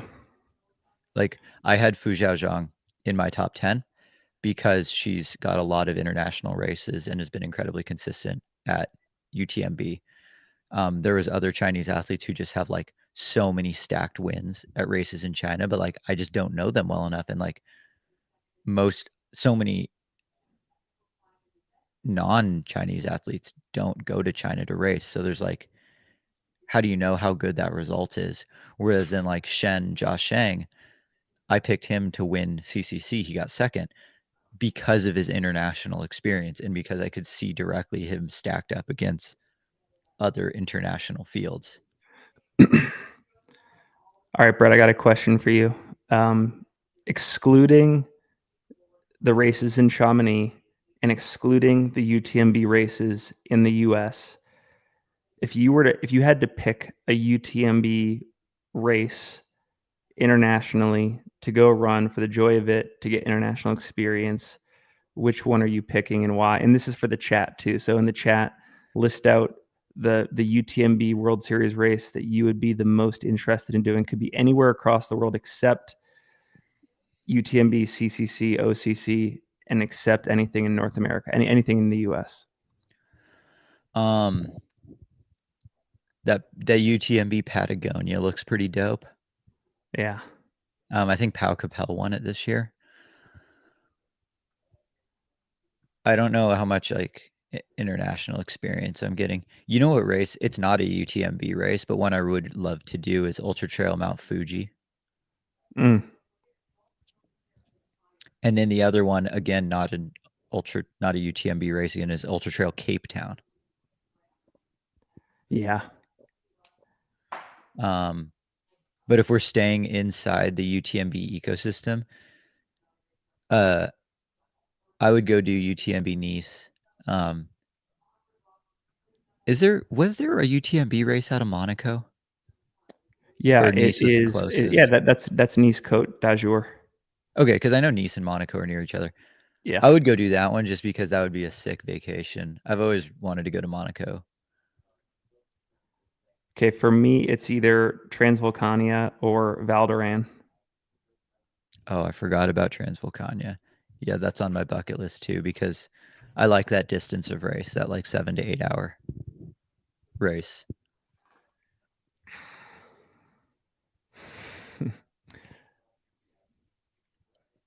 Yeah, Bridget in the chat says, anyone else feeling anxious watching Courtney navigate those rocks? No Dude, yeah. doubt. But she has so Yeah. much time. I mean, look at Fuzhou here. Like, there's just so much time she has. She's okay. It's a lot of time, but like Courtney still has a lot of climbing left before the top of before, I if Courtney walks every single step of the rest of the race, is she in danger of losing? I think if she walked every single step, for sure, or it would be very close at least. Mm-hmm.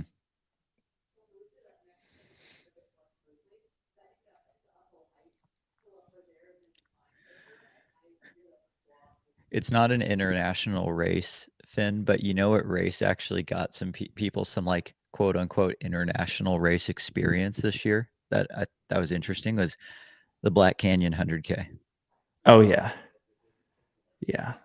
Are you gonna do that one day? I want to do it next year. You're thinking about it next year. I want to do Black Canyon 2024. I think that's a race I could get fit for during the winter because it's like flatter, more runnable. Like I can train in Ashland through February. I could see you doing really well at that race. I think I mean I'm not saying I have a chance for a golden ticket, but I think I could run. I think that like that race, the style, I think that's in my lane I well think for you could running. top 10 there for sure. That would be my goal. I just saw Courtney stumble on a rock and almost biff it. Dude, she's going through a patch right now.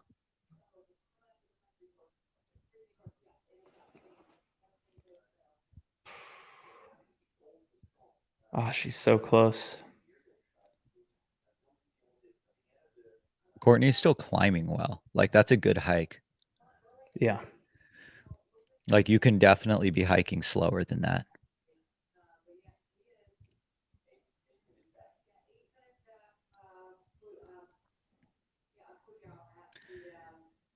Aid Station Fireball says hot take. Grand Raid is harder than Hard Rock. Do you think that's a hot take?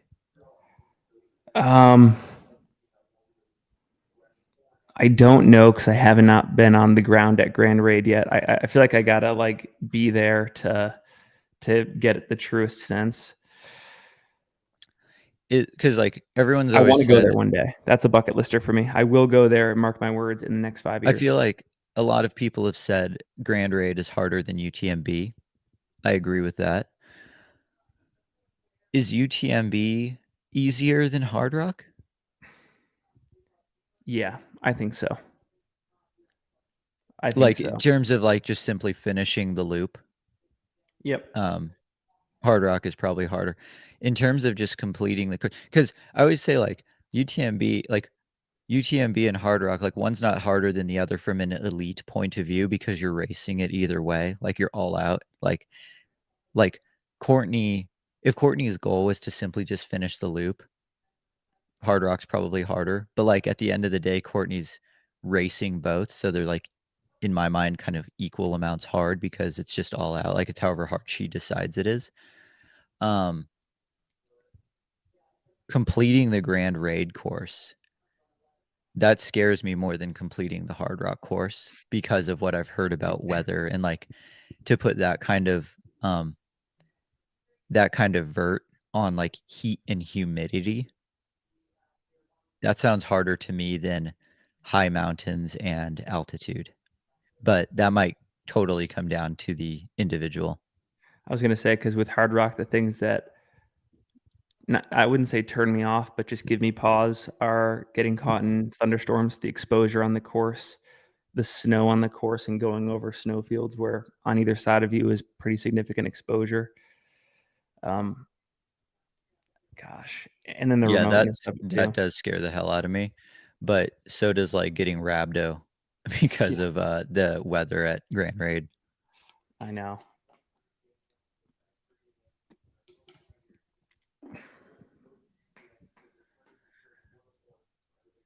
How many aid stations does Courtney have between now and the finish line? Yeah, I think it is just one left, Yeah. and it's at the top of La Flegiere. Yep. Technically, I actually don't know. Could you stop at La Floria and get like a coffee there, which is about 3 miles down from La Flegiere? I Is guess that the if you little were, thing that you run through yeah, it's a, where all the tables are? yep. Excuse me. I don't, is it? It's not an official aid station though, is it? No, no, So you'd be at risk for DQ if you stopped and grabbed a coffee there. I think so. Yeah. Like you might be able to fill water if there's a public fountain, but I think if you get yourself an espresso, you're out.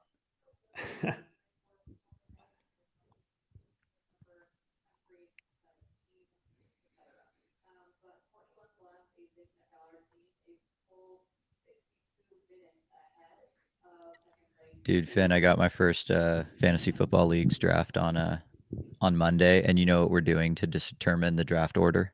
What are you doing? Home run derby. Wow, is everyone from Ashland?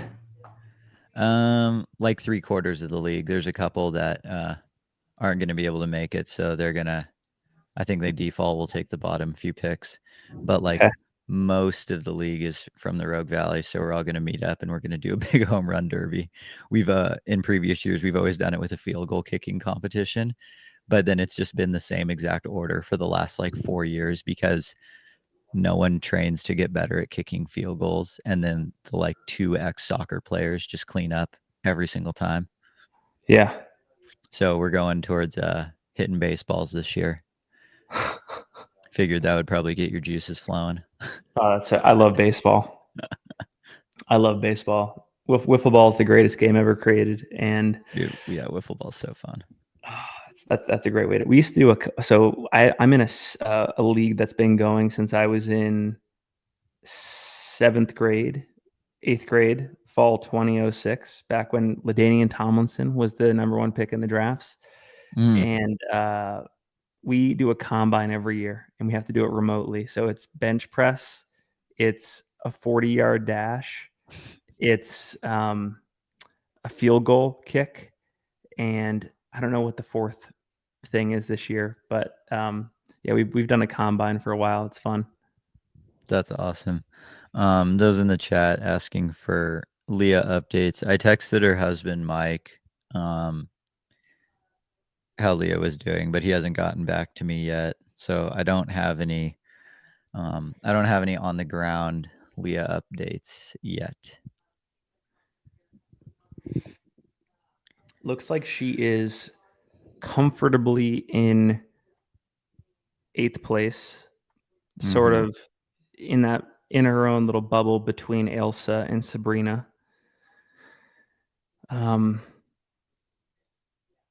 I think, she's about to get into Valor Scene. This is, if there was ever a time to put it on, now is the time. I think if she's got stuff left in her legs, there are a couple people in front of her that she could close on, but it's going to be tough because it looks like there's about 25 minutes between her and Elsa. Aid Station Fireball says she's within 40 minutes of a top 5 spot. Like, there's Yep. enough race left where, like, could happen.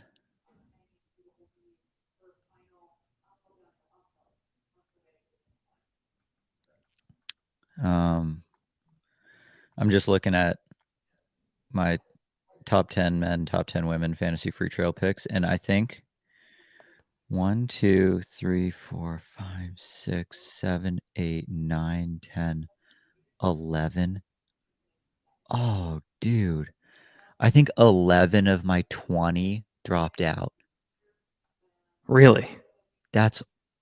Dude, I did an awful job at picking UTMB. That's classic.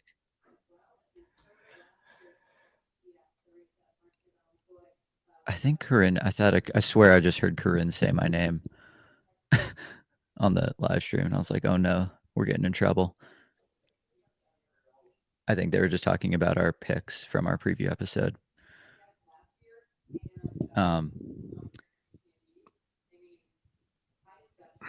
Yeah, I did a pretty bad job with UTMB Free Trail Fantasy, which is more on brand for me at fantasy.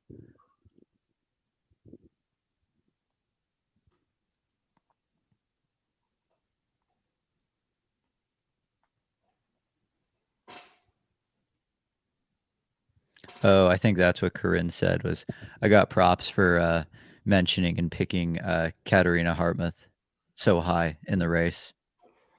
Dude, no props for me. It's a bummer Did because you I pick? had her. Yeah, I had Yeah, her finishing 5th. Yeah, I had her at 5th as well, and she's currently running in 2nd. Maybe she did say Finn and Brett, but I just heard Brett because that's, like, you're going to, like, I don't respond to Finn.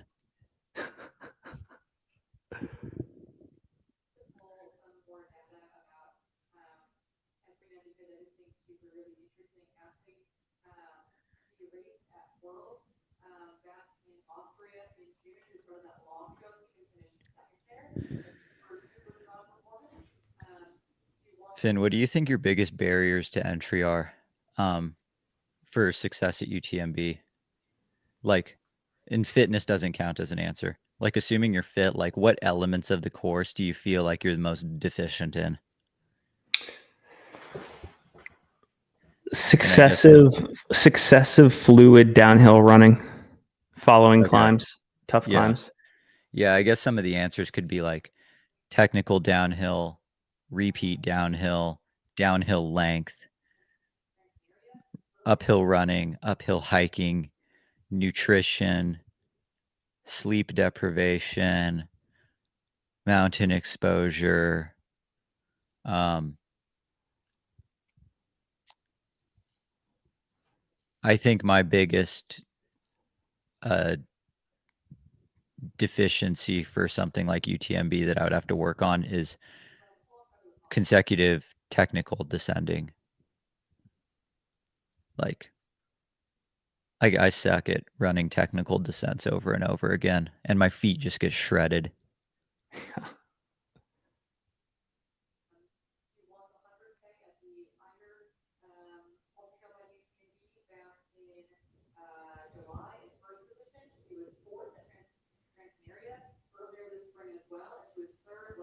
Yeah, that's a good point.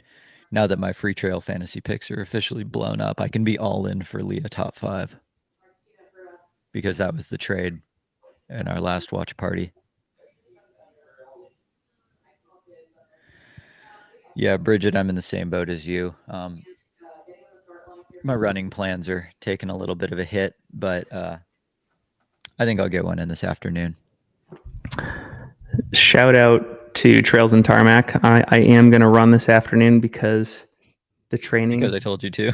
Because I got to run because Brett says I have to. But that's like, I mean, just for what it's worth, that's not the only reason why you go running because a coach tells you to. Your coach. No, I'm stoked. I'm stoked. Your coach I'm on a mission. Yeah. Your coach should be collaborating with you on whether running on any day is a good idea or not.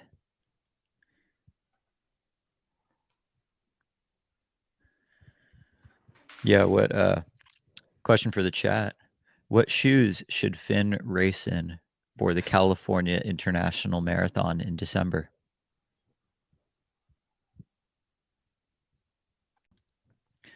I agree. Corinne Malcolm is a fantastic commentator. I think she's one of the best in the biz. And has a great commentating voice. Like Corinne has like such a silky smooth NPR voice. Yeah. Audrey says you should race in flip-flops.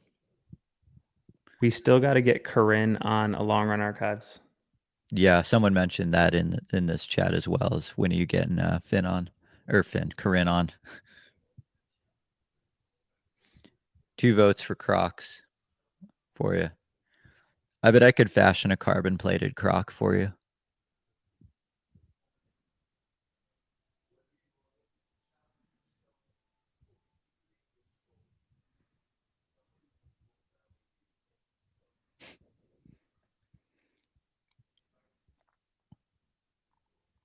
Well, got a lot of unhelpful answers for your footwear dilemma at CIM, Finn. I'm doing the Hoka Rocket X too. That's a good choice.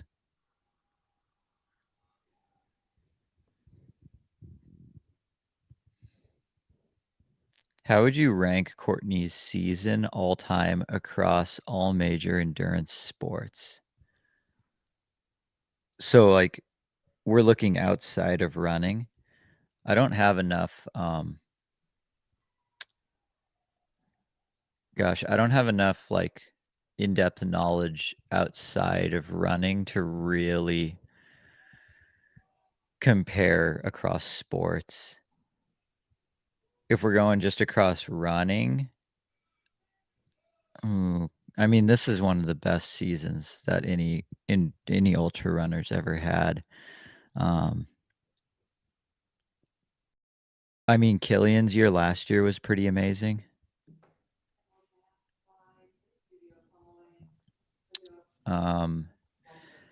Tim Olson's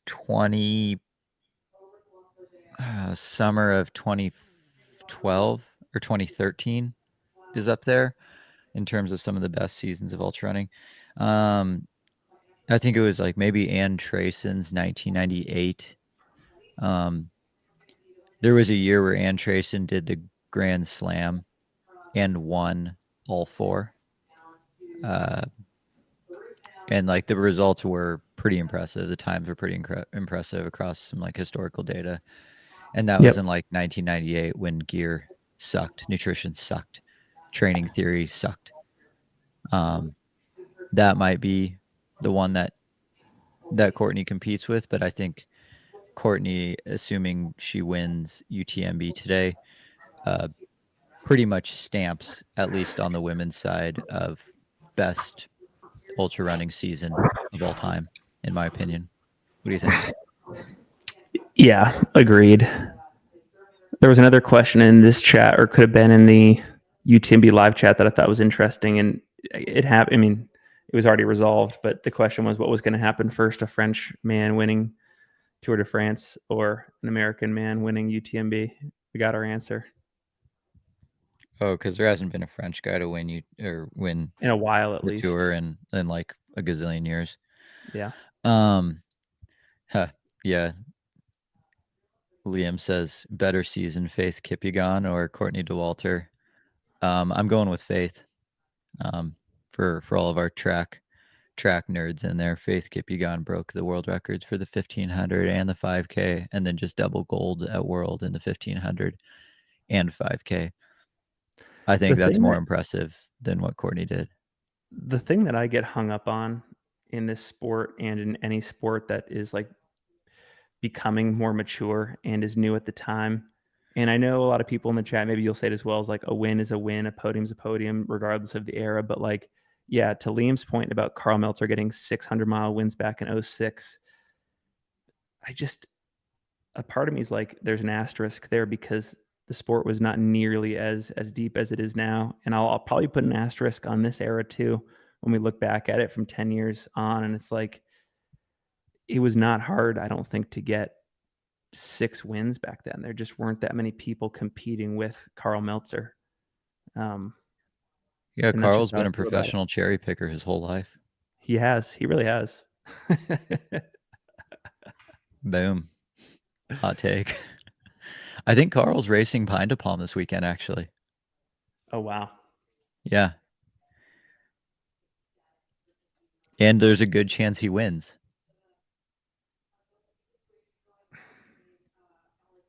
Yeah, and one interesting data point would be era adjusted times. Like if Carl Meltzer was racing in this era with this tech, with this training knowledge, all that stuff, how much different would his times be? Or did he race to his potential in his own era? Yeah. Yeah, that would be funny to see. I mean, yeah, I mean, to Liam's point, they quote unquote, they aren't shitty races like Hurt 100, Hard Rock, Wasatch, Bear, San Diego 100, and Javelina 100, but like they just weren't on anywhere near the same level of competition. Yeah, Like in each of some those of them races, haven't Carl's changed. racing like one person. Some of them haven't changed that much, but like Hard Rock and Javelina, Carl's not winning that. Carl's not Right. winning those races today. Like Right. peak Carl is not winning Hard Rock or Javelina. Right. He might get the other ones though, Wasatch, Bear, San Diego, and Hurt. But if you win those 4 and you don't win Hard Rock or Javelina, now it just looks like you won 4 medium hundreds, kind of like what Jeff Browning has done this year.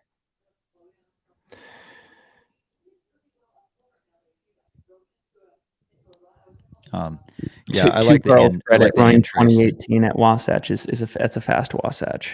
He Yeah, has some fast times. yeah.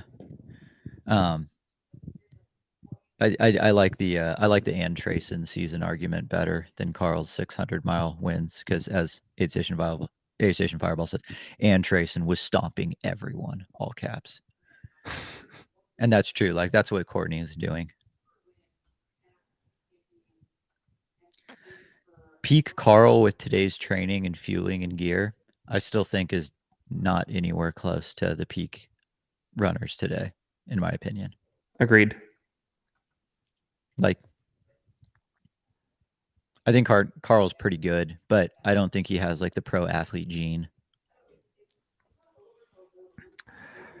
Yeah, he would get lost in the shuffle because I don't think he would want to do all the dietary stuff necessary, for example, to lock in. And you have to conform to the race schedule. Yeah.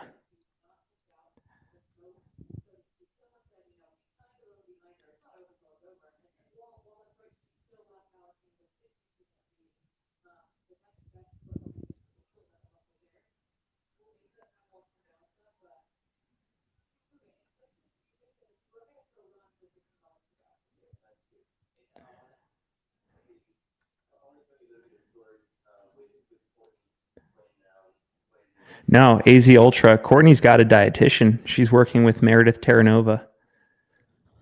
She's pretty locked Yeah, in. I don't think she talks yeah. about it that much, but she's locked in. No, I don't think many people know at all that,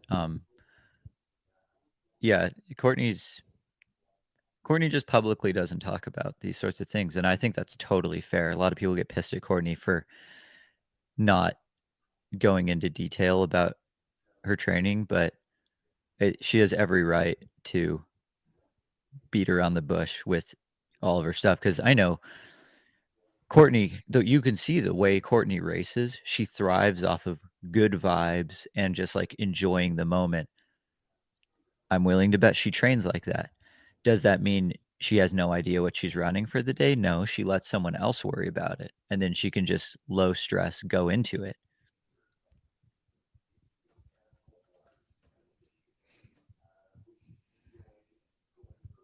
I think this is the phrase is called preference falsification. And you see a lot of athletes say one thing, but do something completely different in their own private lives when it comes to training and Mhm. lifestyle choices for these races. Like, I would not totally buy into a lot of what these pro athletes say. A lot of times they say it just in an effort to be relatable to the audience because what they're doing is such an act of dedication and focus and sacrifice. Um, but it typically is a different story, like in real life. Up until just a few years ago, Killian was like that too. He Yeah. didn't vocalize very much about his training until the uphill athlete came out. He was very secretive about it. You know, he led everyone on to believe that he only ran for 6 months out of the year and was like 100% skiing the other 6 months, which is like absolutely not true. Like he's running on the treadmill all year round. Um, the other person who's always interviewed similar to Courtney Dauwalter is David Laney. Oh yeah. Like David was talking about running through the mountains, downplaying his training, and eating candy before Courtney was actually. And David's always been pretty private about his training and how much he runs, you know, et cetera, et cetera.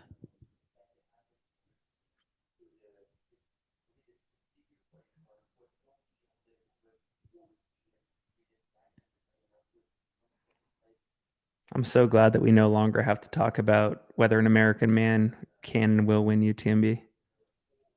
Now we get to talk about can the American men repeat at UTMB?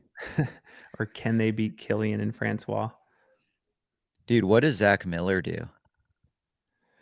What's next for Zach? Here's another thing about Zach. Zach is 35 years old. Can you believe that? Dude, Zach's been in the game. Zach's been on this, what I've always thought like a burnout tear for like 10 years now. I know. I've always been like, oh, his training's unsustainable. He's got 1 year or 2 years. Freaking 10 years later, still doing it the same.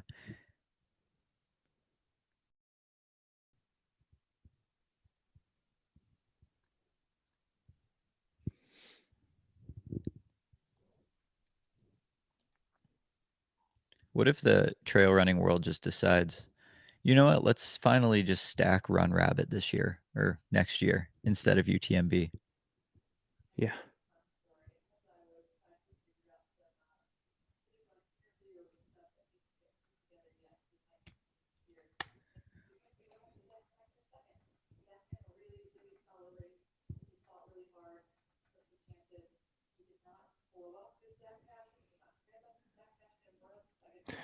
Yeah, Zach still has a lot. I mean, there's no question UTMB has totally captured his focus the last 7 to 8 years.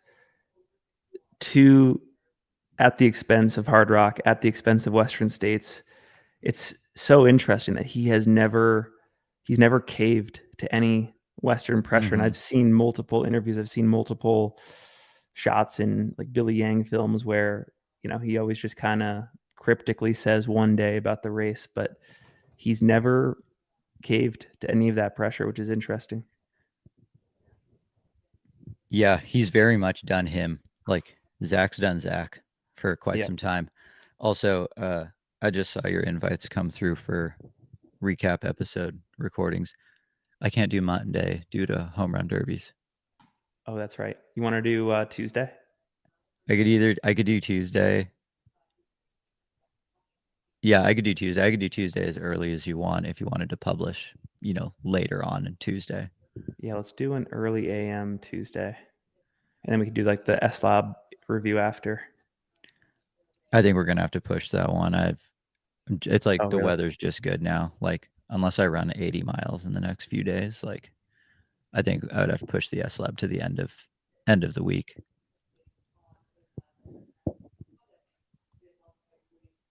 Okay.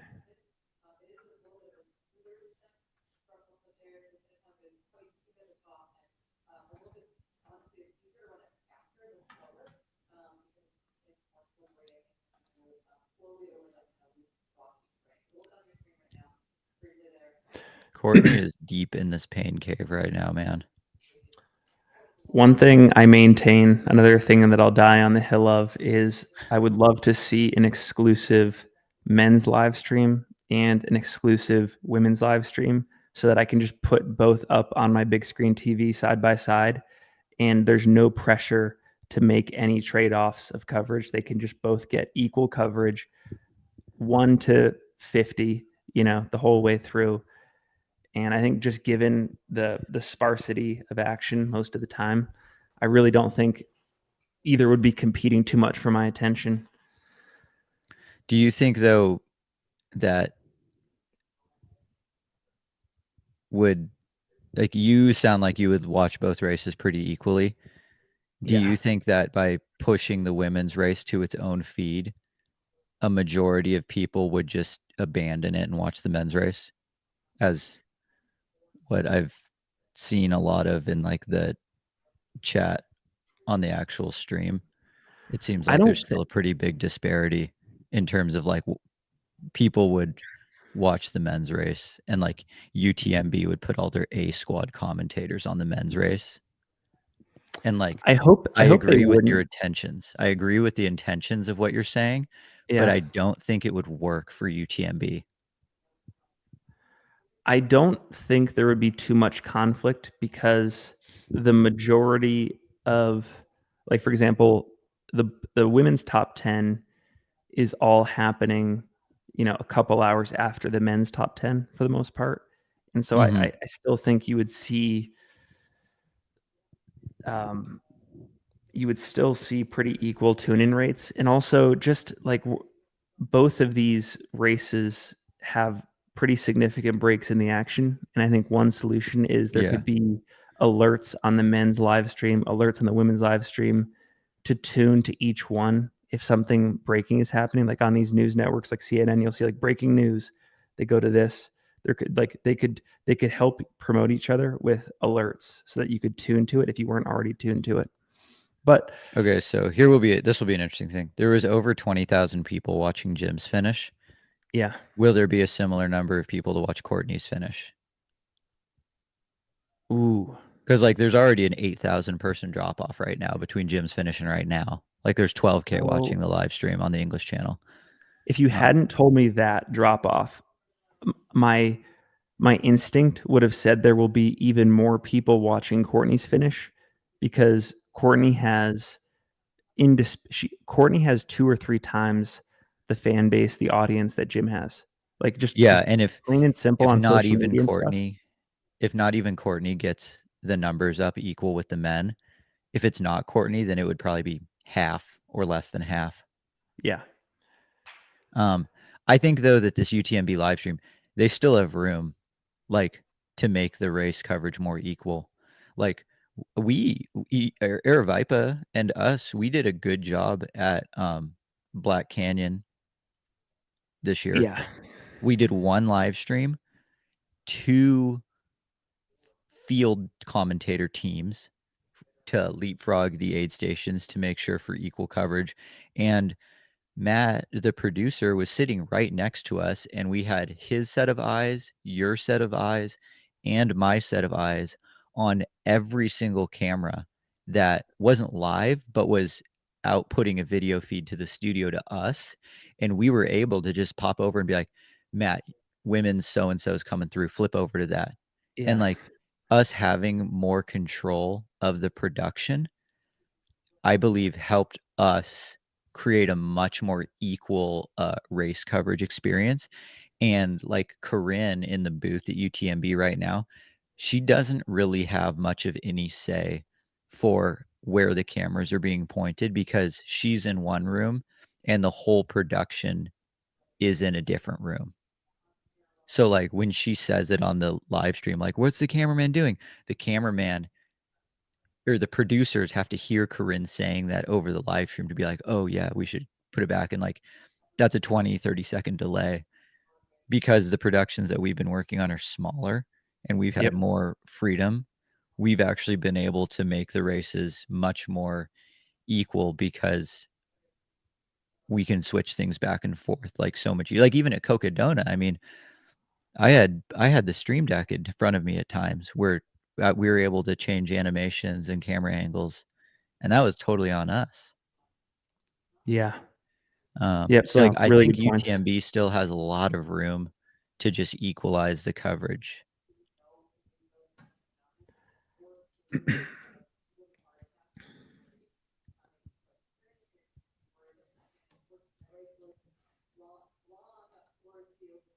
I would like to hope that a lot of people would have a split screen of the women's feed and the men's feed going and then pick and choose their volumes. And, like, if that's the case, why wouldn't you just have a continuous split screen going right now on one live stream and let the commentators talk about both? Because the Yeah. race happens so slowly. Like, if you and I were commentating UTMB, we would have no problem commentating on the men's and women's race at the same time if the live stream was split screened.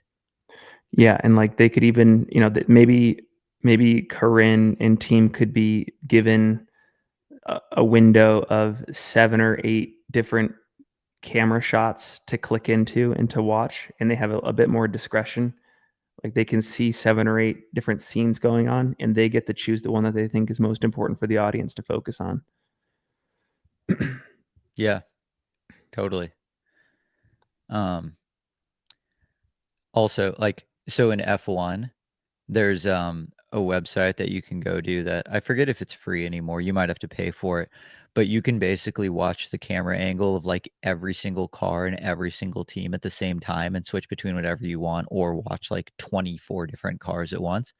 Okay, What if you as a viewer just had the ability to watch 12 different cameras?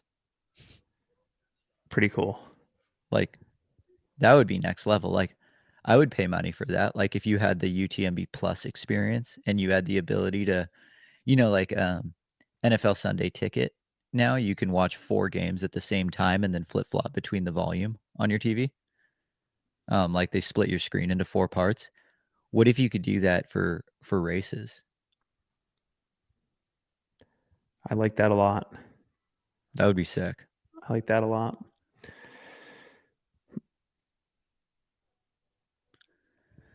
I'm gonna take this commercial break, go to the bathroom, be back in 90 seconds.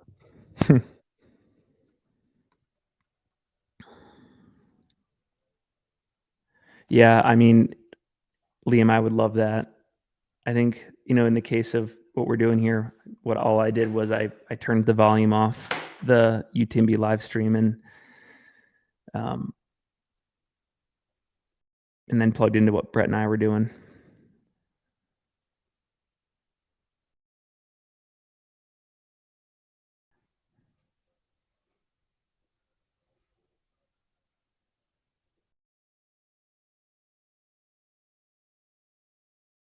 Yeah, Michelle, that's a great point about the labeling. I know early in the race, I'm already forgetting the name of the Hoka guy that was out front, but I confused him for uh, Tebow because they kind of looked alike.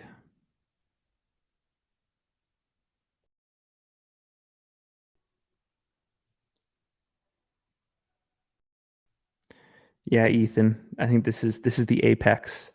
We're seeing it play out live. Yeah, whatever happened to Duncan, Louisa?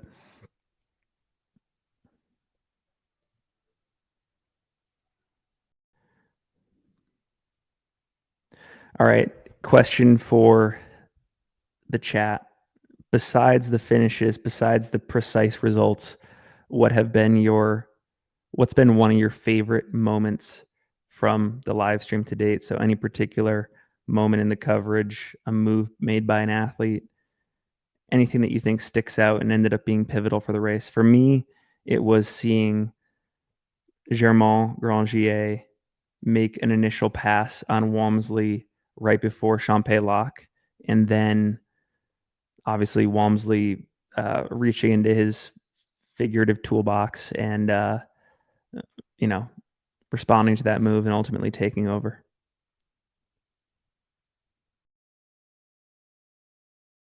Yeah, yeah, we're in agreement for sure. The move and the counter move. We're gonna, yeah, exactly.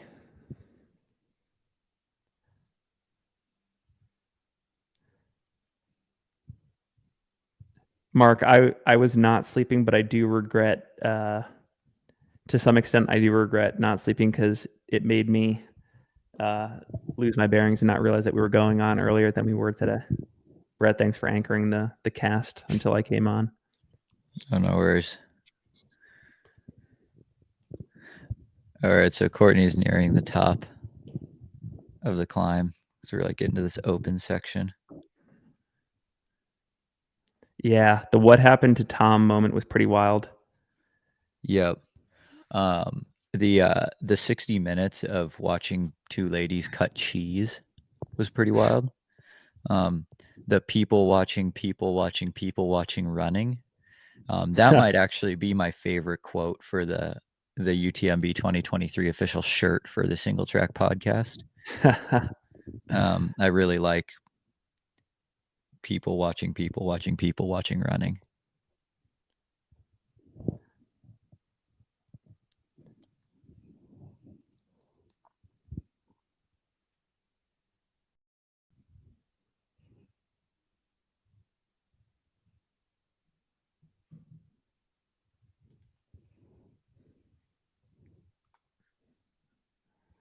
Brett, I'll be right back. I'm going to refill my water bottle. Okay. But first, I got to swig some ketones. Oh, I did that this morning at 4:15 a.m. Dude, our boy and commentator who's done UTMB and a lot of races, Mael Backhausen, Yeah, from Australia. He's running UTMB. He's doing solid actually. He's in 70th right now and that's has great. moved up. First checkpoint was 200th place, and he's moved up to 70. Go Mael. Yeah, I got to go running with him in Silverton because we did the Hard Rock coverage, and turns out he's a baller. One of the coolest people I've ever met. Yeah, I got to meet him in Telluride. He was working with Jeff Colt at that aid station there. Okay, Rod Farvard, Brett, is going to finish in 5 minutes. He's due in Chamonix in 5 minutes. 17th Oh, place. sweet. Dude. And go Rod. That's a good double. Great double. So he finished 23rd overall last year. He ran 23:28, and he's on pace to finish in under 22 hours this year. So he knocked 6 places off last year's finish and like an hour and a half. Well, and off of because he ran Western States last year too, right? Yeah, but he Yeah. did. And he exploded. He ran 22:48 at Western, 23:28 at UTMB. This year he ran 16:15 at Western, and Dude, whatever, that's got to be. It's either between him or Tyler Green for the biggest Western States UTMB improvement year after year. Because Tyler exploded at UTMB last year. Yeah. Yeah, that was pretty good. That's a great improvement for Rod. I remember right after we finished our watch party last night, there was a whole bunch of stuff going on in the chat about like Jim Walmsley getting pissed at a cameraman Do you Oh, know anything really? about that, or does anyone in the chat know anything about that? Yeah, I didn't It hear was about that. it was after La Folie, and people were arguing in the UTMB chat a lot about, like, cameramen getting in the way, or, as a professional athlete, you just need to work around the cameras, or et cetera, but, like, it sounded like I had to take everything that I was reading in the UTMB chat with a grain of salt. They made it sound like Jim Walmsley assaulted a cameraman. Gosh.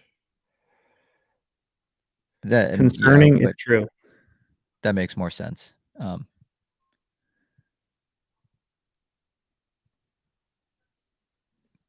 He asked the camera guy to get a little bit further away. That's, that's appropriate. I mean, I think it's totally fair as an athlete to be like, "Hey, can you give me some space?" Mm. Um, I don't think it's I don't think Jim can say, like, "Get away, don't film me. You're in the race, you're winning, you're a professional athlete, like, you're gonna get filmed." I think it's totally fair, though, to say, like, "Hey, man, can I have a little space?" Because You if they're, know like, what, running in too? front of him and you can't see, like, that's just a danger to you, and that's unfair.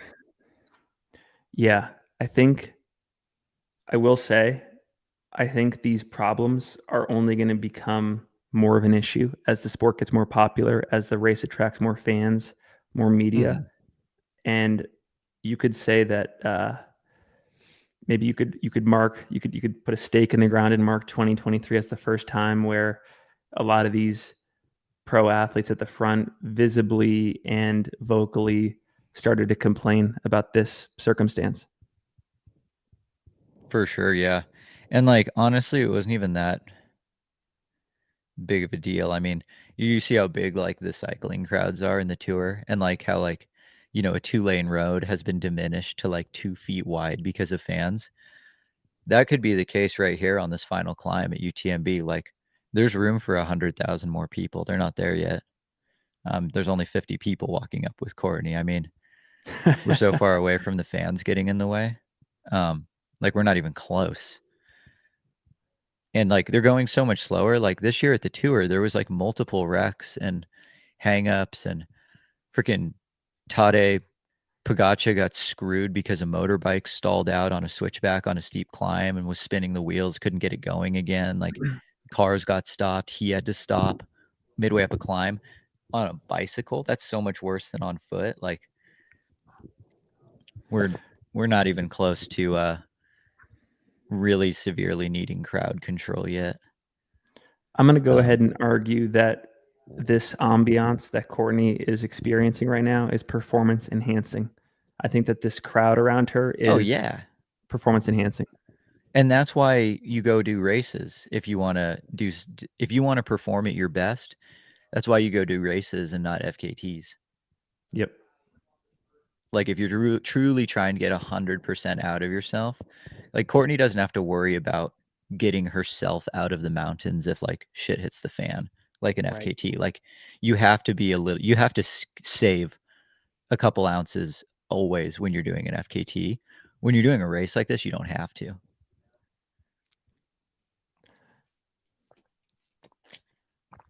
Yeah, this really has been one of the longest climbs I've ever seen with Courtney. Mhm. Never ending.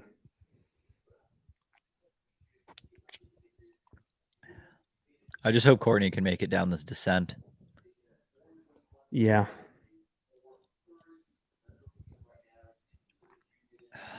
We do have a great race for second on the women's side with Blandine and, Fuzhou Zhang duking it out for second. That's gonna be fun. Look at this. I just can't get over this group of media people around Courtney. It's so funny. Are any of them single track media? No, Where are your people posted at? I think Scott and Shelby are down at the finish, and then Drew and Dylan are down near La Floria. Okay. Right on.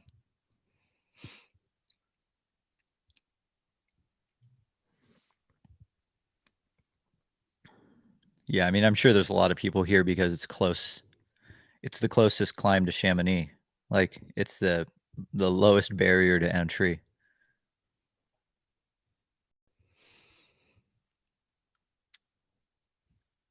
A question from the chat: do Euro races forbid pacers? I don't know if it's so much that they forbid pacers. Like, it's against the rule, but like the idea of pacing, it's not like they ever had pacers and then decided to go away with them. They've just never had pacers, Yep. and that's just the way it is. Because they're like, you don't need pacers. They make it more of a solo endeavor. You know, European races are much less crude, much less paced. Different style, I guess. Cultural differences. I don't know. Are we going to see one of these camera people go down, take a fall, take a big digger? On the way up, Oh, dude, look or at those cotton Nike socks in the normal toe mirrors. Oh my gosh. dude carrying a $50,000 camera. That's like classic. Oh, we got a pair of free trails on the cameraman Yep. here. Speedland GS Tam. Love that shoe. Free trail edition. Some Tams.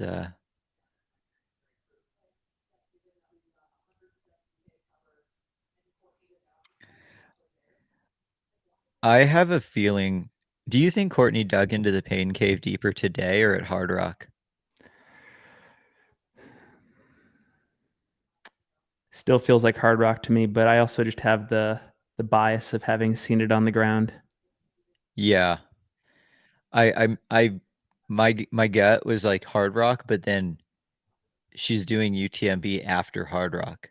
Like, Yeah. Look at this the Hard crowd. Rock pain is very Oh much in my the god. legs. See, this doesn't happen in cycling. The crowd is too big to move with the cyclists. You get that one person who tries to run and then they usually get punched. Uh, this is more people than Jim, I Oh think. yeah. Yeah. This is cool. So also she's just surpassed her time from last year, her finishing time. She was like 22:30 in 2021 Okay, and so she's Courtney's bleeding massive 22:34. amounts of time.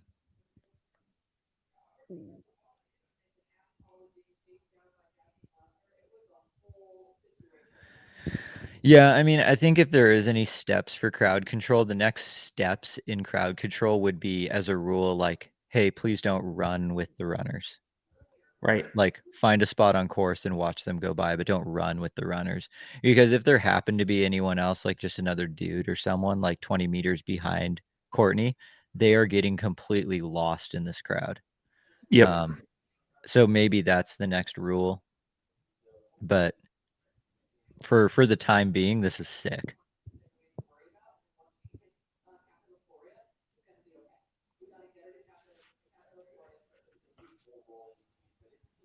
Yeah, I just overheard Corinne on the live stream say we got to get her to Cafe La Floria, which is about 3 miles down from La Flégère, and then it's sort of smooth sailing. And I agree Mhm. that she is not home free yet. The descent that she has in front of her for the next 2 to 3 miles is they're not free miles.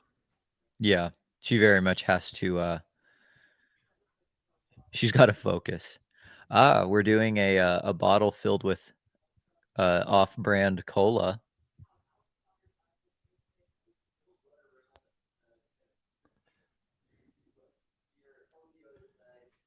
Dude, she can't even leave the aid station right now. I know. See, and actually, interestingly, at Western states, they don't let the crowds do this. There's the roped off sections at Western states aid Right. stations are Right. bigger. Um, because like at the river, you can't go to the aid station like this as a fan. There's a massive roped off section. Same with like Robinson Flat. Um, Michigan Bluff is one of the ones that probably has one of the smaller roped off sections. Yep.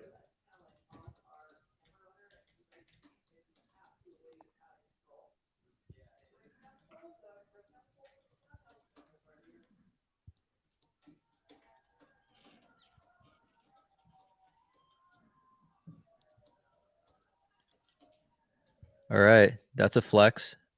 Courtney's packing the poles away. She doesn't need the extra stability for the descent.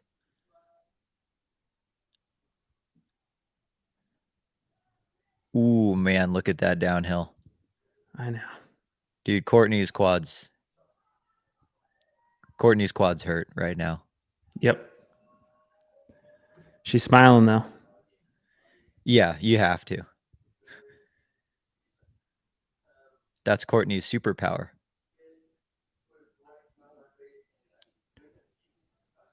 Every single bit of feedback in her environment that enters into her mind, she converts into positivity. Mm-hmm. We all need that mental catalytic converter. How do I get it? Yep. You better. I don't know, man. We got to convert those Practice. toxic thoughts and pollutants from I the think. internal combustion engine of our mind into I think positivity. maybe a start is we can't publicly talk about training, which is like up to a large extent the basis of this podcast. Brett, I ran a lot. You Okay. eat a bunch of jelly beans. I did. See, and then offline, it's like I ran for 24 hours and 36 minutes. I climbed to 22,528 feet. My runs were this, this, and this. On these runs, I consumed this many grams of carbs, this many grams of ketones. But publicly, it's just like 28 jelly beans, and like I ran a lot. Ran a lot. Oreos, just trying to create a lap around Mount Blanc.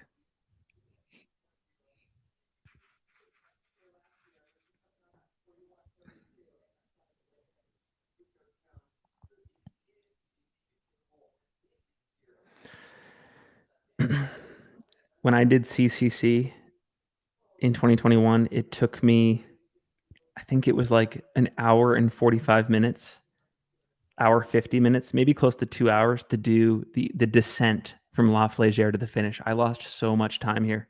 I was walking Did you almost walk? all this. Did you walk every step? I walked a lot. Yeah. I'm gonna look at the splits to the second to last aid station. I want to see how much Courtney was winning by.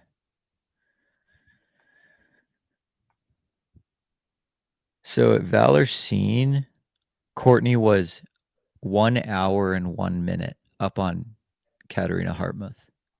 Okay. And then Fujiao Zhang overtook Katarina. So I'm curious what the gap is, because I think they were just talking about how Fujiao Zhang has historically smashed this last descent and run it very fast. Courtney's like not even running right now. I know. If I had to guess that pace, it's like in that like 9 to 11 minute range per mile. Like if Courtney's walk jogging like 18 to 20-minute pace and Fujiao Zhang hauls ass and goes 10-minute pace, the finishes would actually get a lot closer. Right. Yeah. How far back is she right now? There's no update. Well, there's only an update. It was an hour 9 minutes at Valersine, but there's no update at La Flégère. Yeah, Katarina's 32 minutes back. Okay.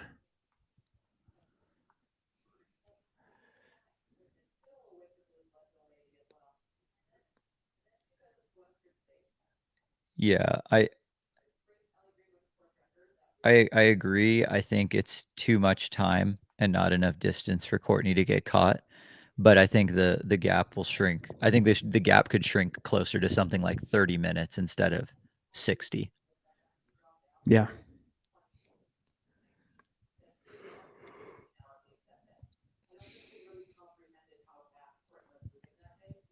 Who sees a bigger payday? Jim winning UTMB or Courtney winning UTMB? Whose contract do you think has a stronger win bonus? Yeah, I guess it comes down to which brand is more hungry for a UTMB win to their name. And Yeah, I'm going to guess Hoka.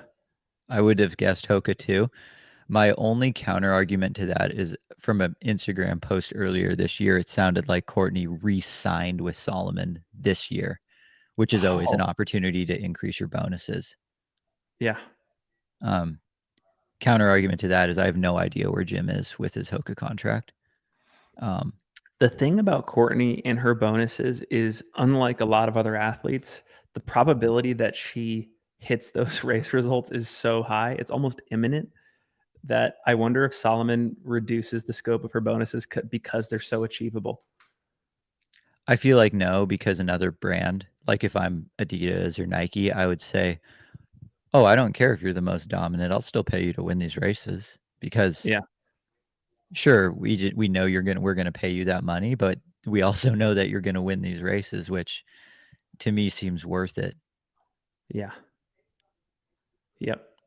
So then that puts the pressure on Solomon to make sure they match any competing offers. Um, Unless Solomon somehow wrote in this amazing right of first refusal that Courtney for some reason signed, um, and they've just like got her, but I doubt that. You know, it would be a really fun long run archives conversation topic is just how impactful that Solomon Young Guns Academy in the mid 2010s was for securing present day talent. Like, I know Courtney was a part of that program. I know Matthew Blanchard was a part of that program. Marianne Hogan was a part of that program. They ended up really consolidating that team, and they did end up dropping a lot of people. But as a way to route talent to the brand, it was incredible. Yeah, I've heard like I mean, I feel like it's had a lot of mixed results, but perhaps perhaps you do need to sign 50 quote unquote youths in order to get 3 or 4 good ones. Yeah.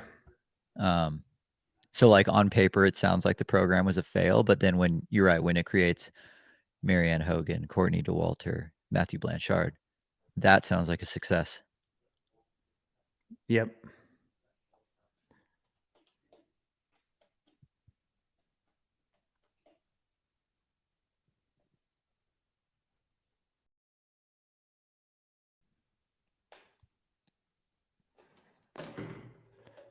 All right. I'm going to go fill this water bottle quick. I'll be right back. Cool. Sounds good. I guess fortunately, at least once Courtney gets down into Chamonix, the better part of the last part of that rate of the last mile and a half, 2 kilometers is like pretty roped off. So it won't be it'll be insane, but it won't be too insane.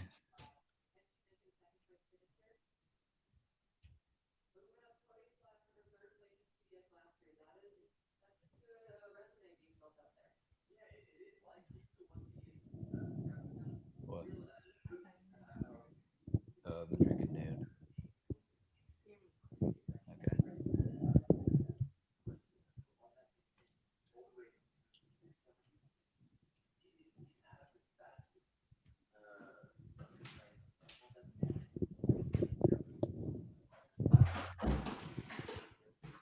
Oh, really? He was hanging out with me for a while, just like chilling. You all caught up on the results? Yeah. Yeah. I did. We had to start very early. We went live at 4:30 because of Jim. It's all Jim's fault.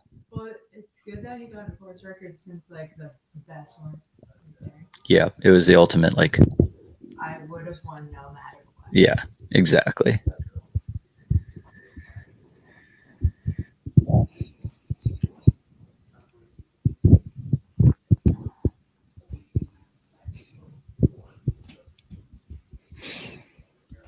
I think it would be pretty cool to see Jim go for one of the longer Alexander Sorokin world records, like 24 hours. I would like to see Jim try for the 100 mile on the flat 100 mile or flat 24 hour. I think that would be cool to see because Jim's very much still a very good runner at that, and his one legit attempt at the road 100K, having to wear that damn Carbon X2 and still getting that close. Um, yeah, I bet he could do pretty special things for 24 hours.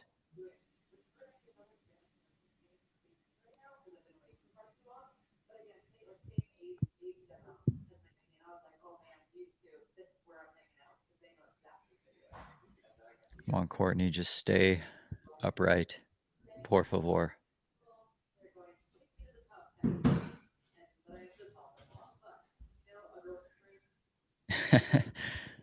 That's a good question. In this Hollywood film of Courtney Dauwalter's life, who plays Courtney Dauwalter? Hmm. I'm not great at this.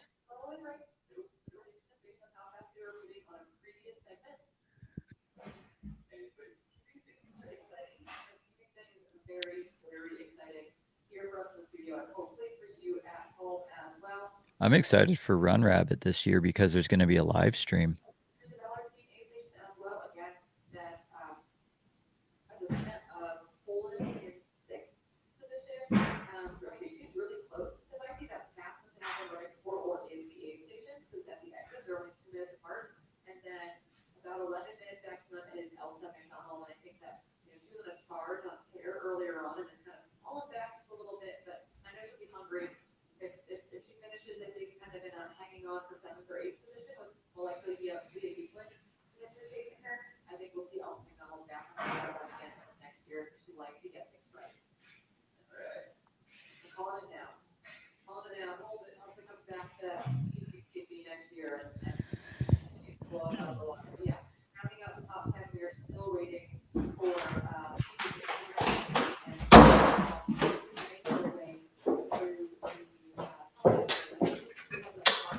Okay.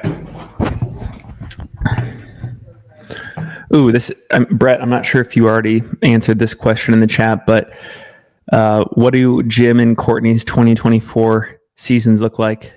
What are you predicting? Courtney, I have no idea. I hope Courtney takes the rest of the year off before trying to figure out what to do again. Jim, Western States UTMB double for sure. You're confident about the double? Yeah, I mean, why wouldn't he do that? Like, I don't think Jim would be Jim wouldn't be happy winning UTMB again, solely focusing on UTMB. He needs to stack the deck against himself he needs a bigger challenge now, because that's what Jim's always done. So I think now that Jim's won UTMB, he's like, okay, now that I've won UTMB, focusing on UTMB, I'm going to try again to win both. So I bet Jim goes for the Western States UTMB double.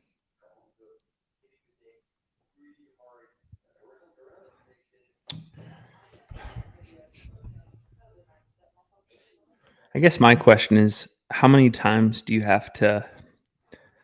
At what point do you draw the line? Like, in the same way that Tom Evans has talked about minimum viable training to get the stimulus you need to race well. Uh-huh. What if Jim is not the person that is well suited to do a double like this? Like, what if he is a person that needs to clear his schedule for a single race? I don't know if he's. Well, then we're going to have to. I don't think we know that for sure yet. I think Jim's going to have to try the double one more time. Yeah. Because like 2017, he dropped out of states and then got fifth at UTMB. So that's like 60%, or that's like, 60% of a Western States and 100% of a UTMB. That's like a pretty, I mean, for what it's worth, that's a pretty solid double. Like the Yeah. Western States 100K and then UTMB 100 mile. So like that's closer than on paper, that's closer than what it looks like on paper Yeah. to doing a good double. So like I bet Jim very much thinks that he could probably do that double.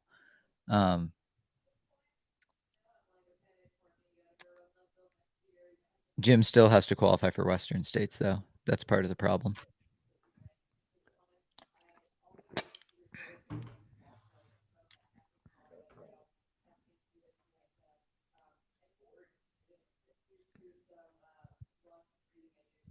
Corinne's talking about what Courtney should do next year too.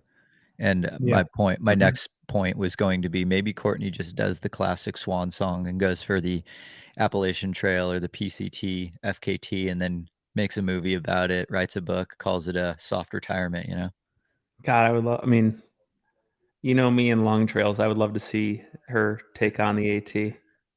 I'm not ready to see Courtney do that yet. Well, one thing Courtney did say she really wants to do, because we asked her, Courtney really wants to do Cocodona. Yeah. Because we know Courtney was following the Cocodona live stream last year. Oh yeah. Um, she was paying attention to Cocodona. She wants to run Cocodona. Personally, selfishly, I want to see Courtney go for a flat 100-mile or 24-hour. Me too. Because like I think she absolutely could give Camille Herron's world records a scare. Because like her 100 Courtney's Courtney's 24-hour PR is only like 9 miles worse than Camille Herron's, and Courtney did that like 8 weeks after winning the Moab 240. So like Right. far from prepped for it. I would love to see like what a focused Courtney does, what this mindset Courtney does for like a 24-hour track race.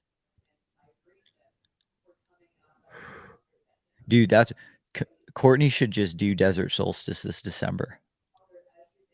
That should be Courtney's next race. Yeah.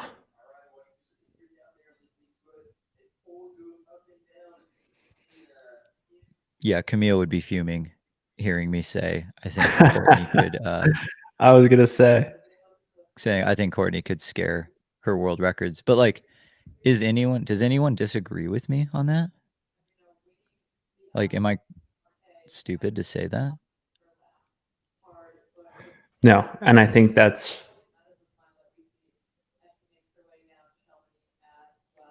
a logical next step for her.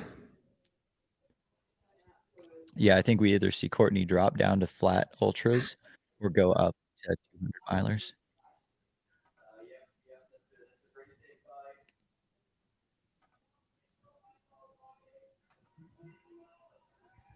Iron Far update. 8th place woman at Valersine is Leah Yingling. Leah is moving quick on the slight downhill section with a huge smile on her face. Love hearing that. Yeah. That's awesome.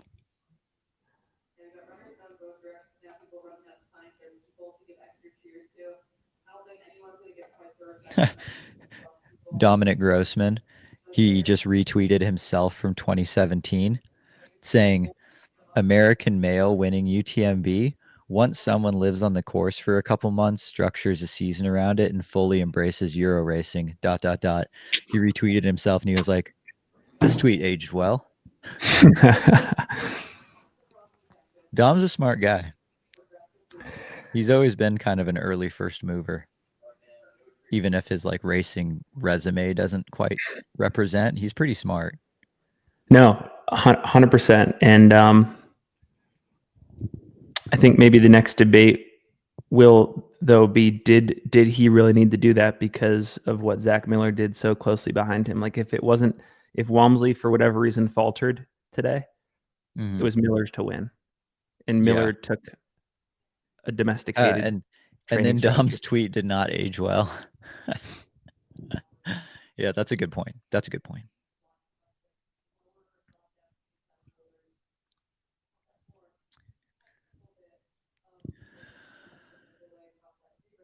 With how currently with how competitive Cocodona is, like basically saying like Jeff Browning, Joe McConaughey, Michael McKnight, is Courtney a favorite or an underdog to win the whole thing outright? Or is it a 50-50? In which race? Cocodona. Oh, I think if she jumped into 200 milers for real tomorrow, like not just dabbling in them, like but Mhm. committing to them and really making it like a focal point. I think she's immediately in contention for being the best 200 miler, Yeah, 200-mile I think racer so in the too. I US. think, like, 'cause Courtney has won 200s outright already. Yep. Um, yeah, I think her versus Michael McKnight or Jeff Browning in a at Cocodona is I don't think I would consider Courtney an underdog at all. Right.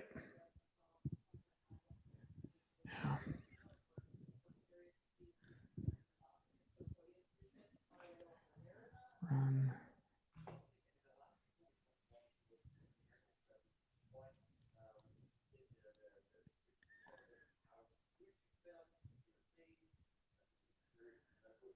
Yeah, because like, I think Michael McKnight would be considered the favorite because he's a 200-mile specialist. It's like he beat, Justin in the chat says he beat her on the Colorado Trail and has the Moab course record. But that's because that's very much his focus. What yeah. if Courtney switches her focus?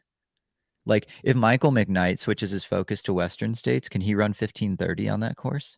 No. I don't think so either. I would love to see a legit Michael McKnight versus Courtney Dauwalter Cocodona showdown. I want to see Joe McConaughey too. Yeah. How's he been doing? Is he back healthy again? I don't know.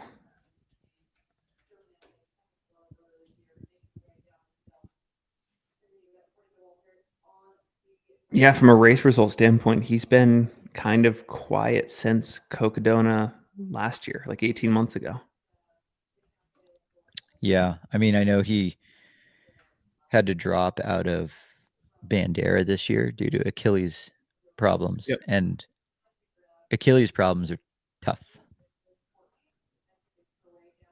He just lost an unofficial FKT on the long trail. He didn't technically have it. He had the self-supported versus unsupported, but it was really just technicality. He, I guess, took some water from a passing through hiker, but Who is I could this? see him going back to that. Who? Joe McConaughey. Oh, right.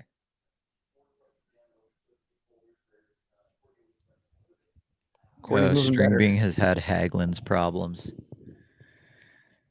according to the chat. Yeah, Haglund's problems. Those'll get you.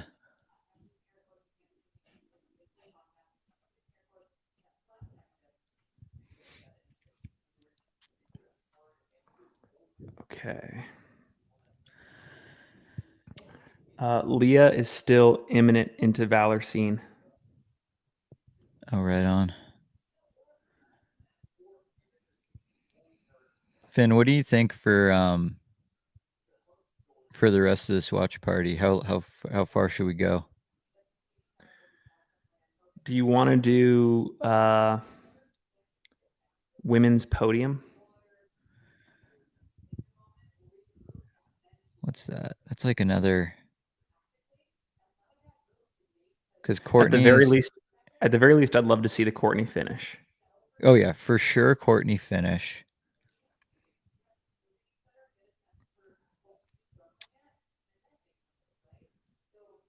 Because like they're saying Fu Zhang like 45 minutes to La Flégère.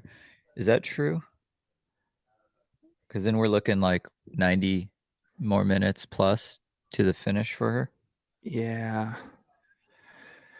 Should we watch the Courtney finish and then reevaluate? Yeah, because like I mean I'm very much gonna be tuned into the live stream, but like I need to like eat food and I drink know. another cup of coffee, and like I love this watch party thing, but like it's putting a big pause on my like functioning as a human being. I say, what? How about we stop the watch party after Courtney finishes, and we route everybody just to the formal live stream. I think that might be what I think that might be what I'm opting for. Let's do it. Unless, like Fu Zhaozhang starts raging this descent and it's only like 15 or 20 minutes, but I don't think Okay. that's going to be the case. Update on Leah. She is now through Valorsine. She is en route to La Flégère, estimated to arrive there in 2 hours and 12 minutes. She is estimated to be 31 minutes behind Ailsa McDonald in 7th. That's a pretty big gap. That's a pretty big gap. Yeah. And there's about 9 minutes that separate Sabrina, Stanley, and Leah, it appears. Yeah, Leah hasn't really been able to shake Sabrina.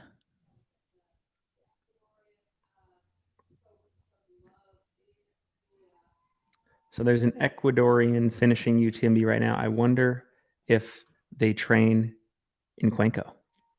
Keto. Sorry.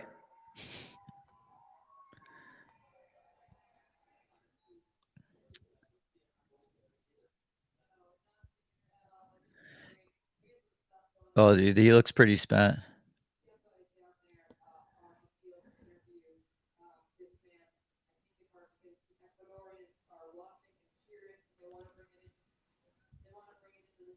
Yeah, I do love how much of a race we have for second, third, and fourth on the women's side. Yeah. Because it's very close, which is awesome.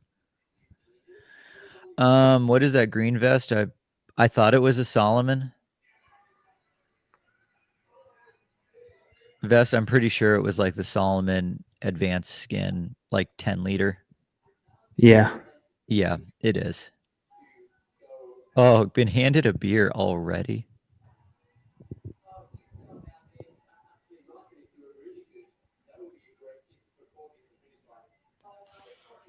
Wow. He just put that beer down. Dude, that's a pretty good flex. I mean, sure, it's a Euro pour. It's like 6 ounces, but still.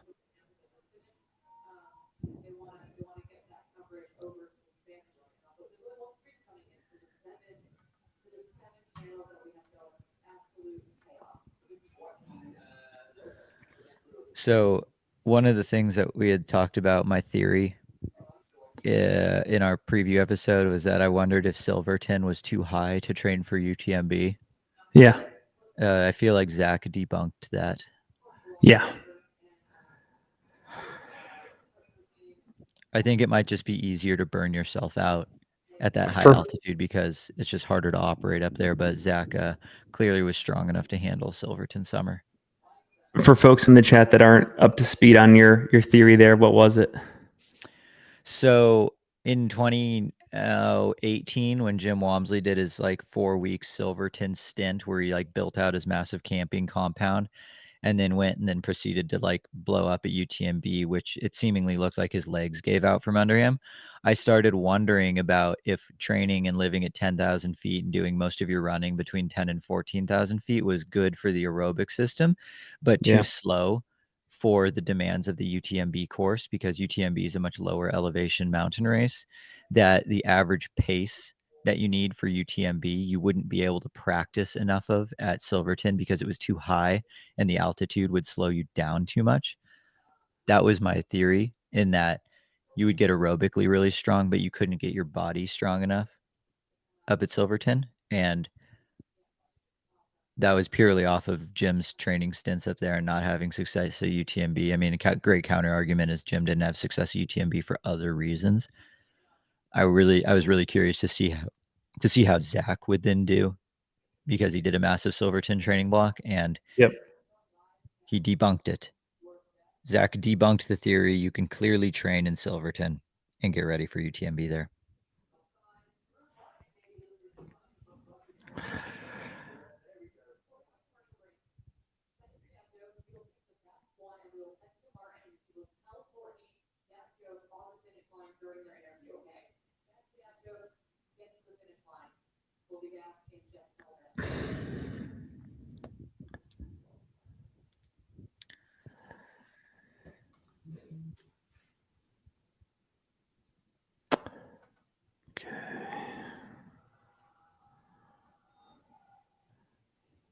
Brett, how much sleep are you on right now? 4 hours. Wow. And that's off of 2 nights of wrecked sleep due to my lower back. Like, Yeah. I'm operating off of, like, 15 hours of sleep over the last 3 days. Like, and that's I think had I gotten full nights of sleep the last, like, not just last night, fine, I can get 4 hours. But if I had gotten good nights of sleep the 2 nights prior to that, I would be good to take this live stream all the way through, like, forever. Yeah. But because my back was so wrecked the last 3 days, I'm struggling. I'm struggling almost as much as, like, towards the end of Cocodona. Because we were getting good nights of sleep at Cocodona. It was just a lot of consecutive days of commentary. That was a feat of endurance. That was a lot of fun, though. And we found what is still, like, one of my favorite burrito joints in the continental US. So good. I mean, it just shocked me that, like, the recommendation that we got from all the Flagstaff locals and pro runners was pretty good, but then the one that we just went to because we stopped on a run and we're like, "Should we get food there?" ended up being the better one, and nobody knew about it. Yeah.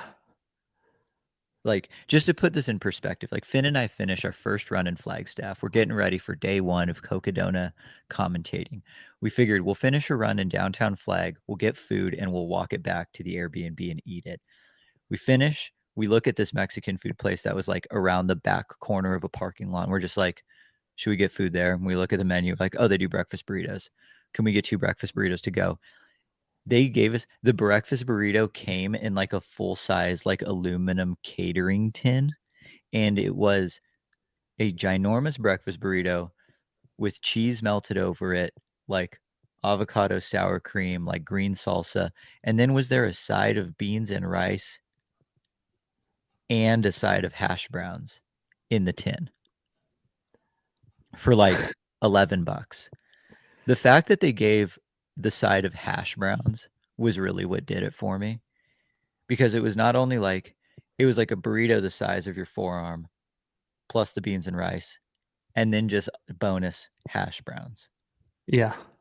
It was pretty it was pretty remarkable. Haven't stopped thinking about it since May.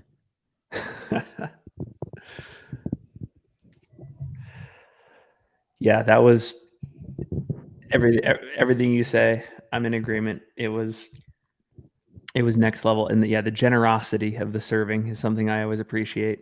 It was diner Yeah. level generosity. Dude, so they said, like, "Give us your best dad joke," in the live chat, and they'll read the best one to, they'll read it or Martin will read it to Courtney when she finishes. Um there's some pretty solid ones. Did you hear about the cheese factory that blew up? There was debris everywhere. Uh, dude, they're actually coming in so fast. I'm like, why did the math book look sad? Because it had too many problems. What do you call a factory that makes okay products? A satisfactory.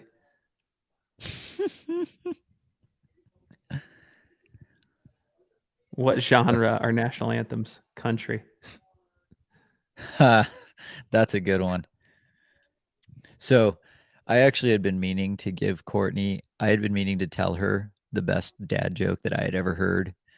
Well, at least my favorite one of the year so far. I forgot to tell her before Western States, and then I forgot to tell her before Hard Rock.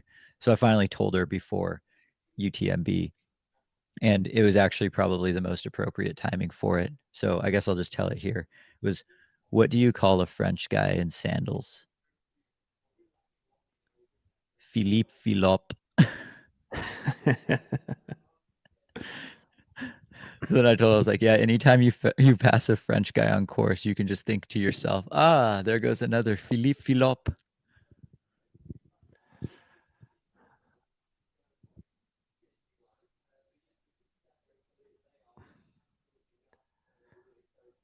I just saw that Dom Grossman tweet. He'd be fun to have on for a long run archives too. Yeah, totally. I think he ghosted us once. He did. But we offer fifth chances at single track. Or if you're Scott Jurek or Pat Werhane, 45th chances. Pat Werhane gets the most. He gets 50. We'll stop at 50. I think I'm going to see him in a couple weeks up at the Pre-Classic up in Eugene. Should I just go live with him there? Be like, dude, at the very least, you owe us some alpha flies. I mean, he gave us ultra flies. Oh yeah, maybe I'll just give him an ultimatum. I'll be like, Pat, you either got to come on a long run archives episode with us, or send us alpha flies. Do you think he does the cop out and just sends us alpha flies? Alpha flies. Yeah, you're probably right. Would that be sufficient? Would you terminate his Pat Werhane's contract to get on the Single Track podcast if he gave you a pair of alpha flies? I don't Is know, one because alpha fly worthy? he has so much insight onto the there's Billy Yang, yeah, so much insight on the community and building one of the first trail teams, and the content would be gold. Mm-hmm. But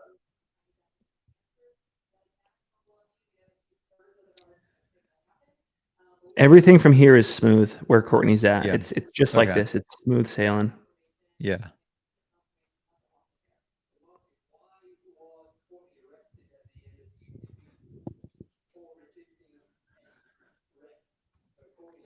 Well, that was. Did you hear that one?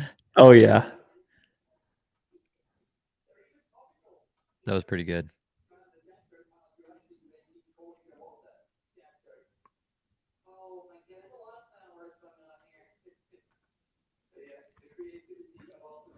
$11 to the finish for Courtney.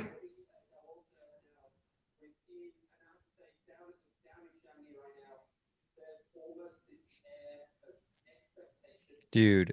Oh my gosh. Dude, Courtney DeWalter is full on freaking Forrest Gumping it right Forrest now. Gumping.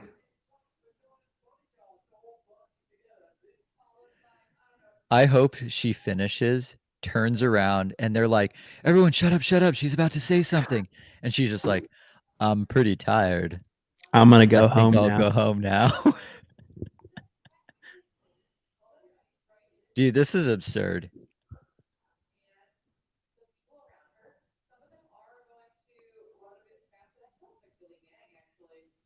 So what I figure is UTMB won't change any rules until something bad happens. Like, you know, they won't say no running with the runners down the last descent until someone trips and like ultimately causes like Courtney or whoever this person is to fall. It would be nice if they preemptively set up some like barriers or some rules. Yep.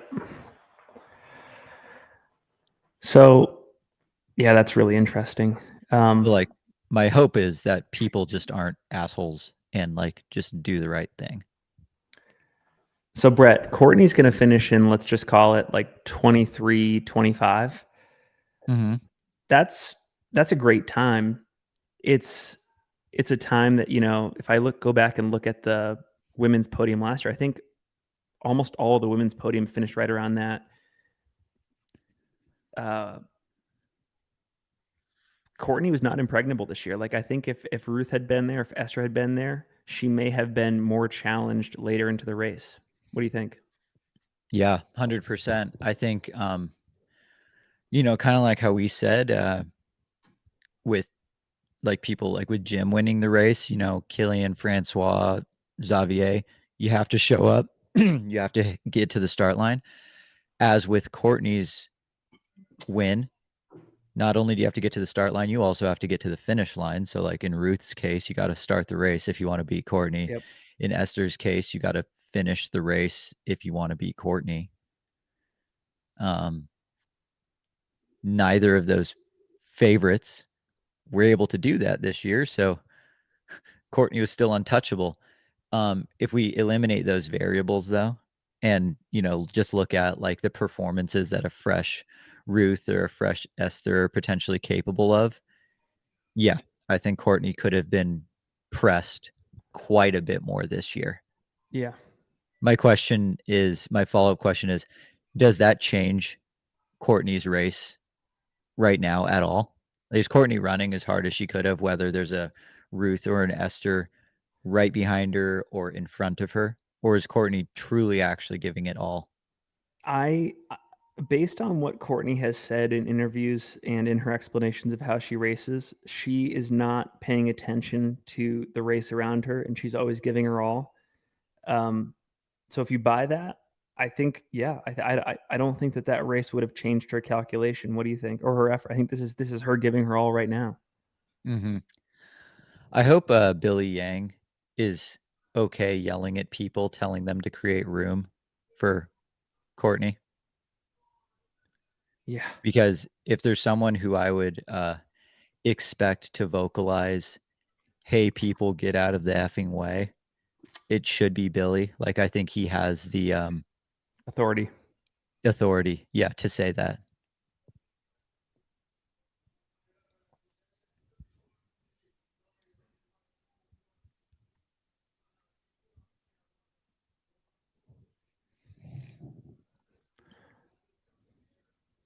We have eyes on Fujiao Zhang, uh, approaching the top of La Flégère.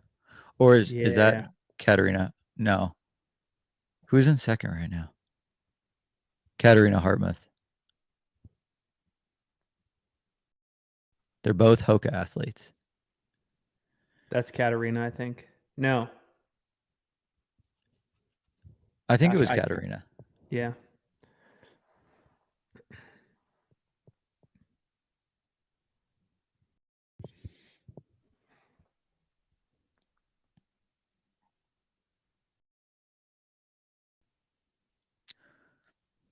Courtney Dauwalter DQ'd at UTMB for illegal pacing. See, and the problem is like Courtney's too nice and too friendly to tell people to get out of the way. Jim, Jim would tell people, get out of the way or I will stomp your face. No. Um, Courtney's too nice to do that.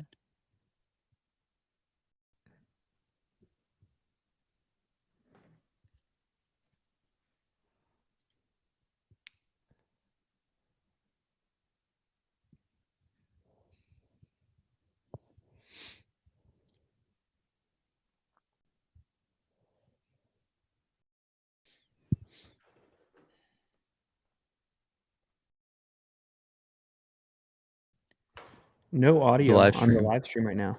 I was just about to say, did the audio cut out for Yeah. people too? Okay.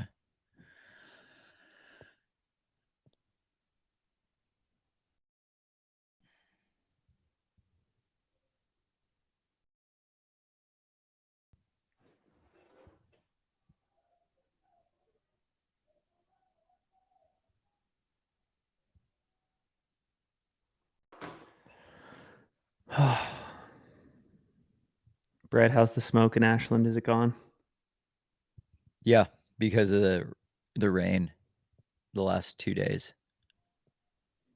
Um, it's foggy outside. It's so awesome. And it's actually fog, it's not smoke. This time last week, it looked this foggy, except it was straight up smoke. Yeah.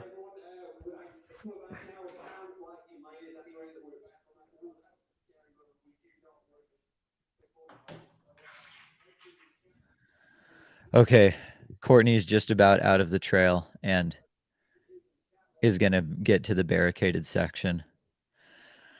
We can all collectively breathe a sigh of relief.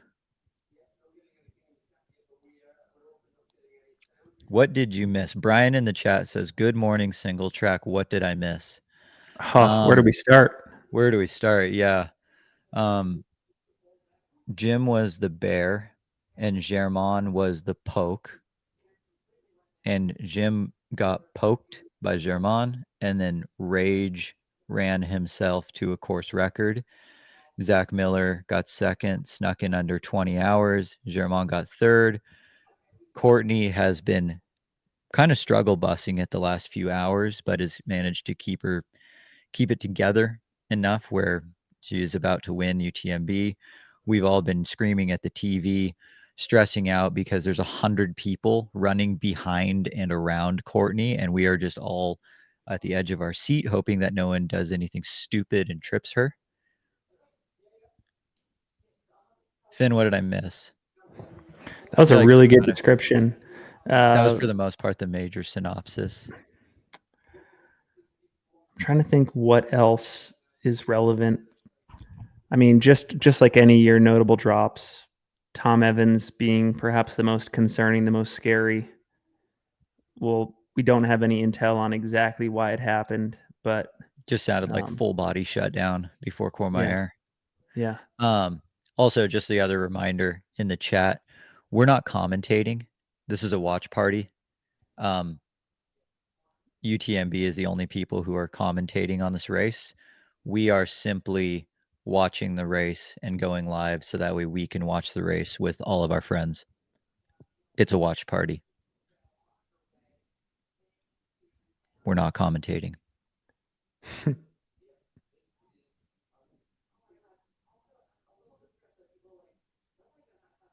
Did Courtney go over the stairs yet? Yeah, I think so. Oh, No. I think I might have missed it.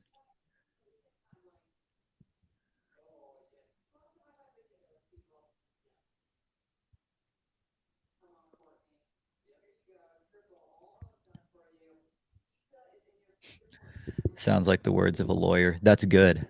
I wanted to sound like a lawyer there in our watch party disclaimer.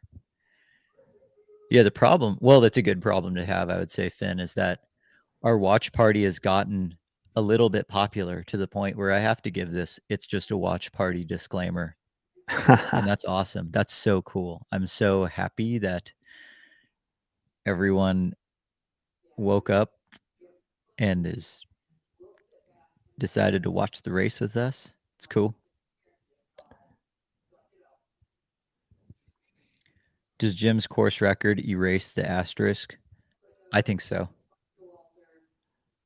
Like, Jim was clearly winning this race no matter who signed up, like, no matter who started, because he just did it faster than anyone else. I mean, if that's just not like the final stamp, I don't know what is.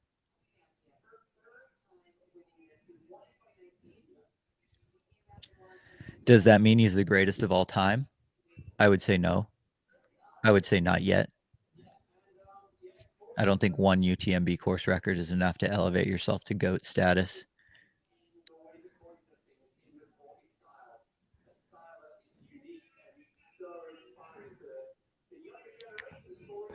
I'm so glued to whether or not she high fives people, like the I calculus. know. Courtney wants to high five kids. Like, we, I get it. It's cool, but like, Courtney doesn't want to give grown adults high fives right now. Courtney wants to give the future generation of ultra running high fives, like that little baby right there. That's the high five Courtney wants to give.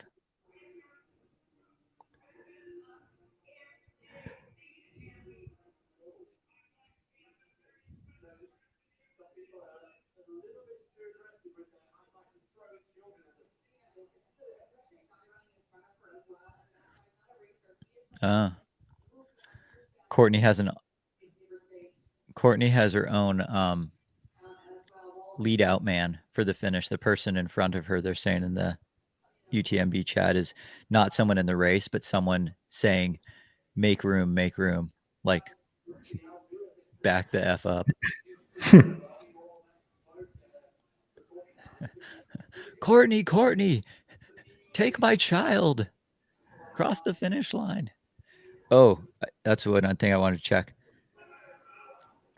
We're up to just under 17,000 viewers right now. So we're still 6,000, 7,000 people under Jim's finish, even though we're in a more prime time spot.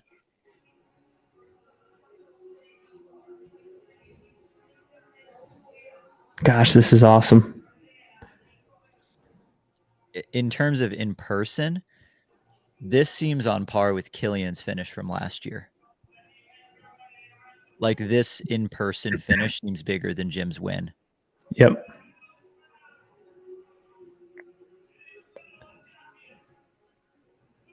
She's got more energy here than she did at the finish of Hard Rock. Oh yeah.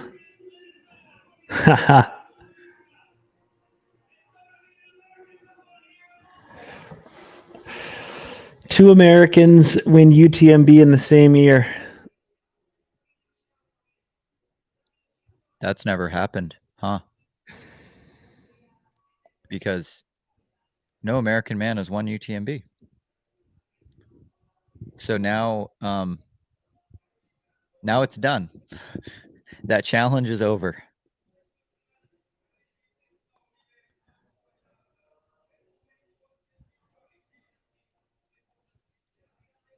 We are witnessing history yet again.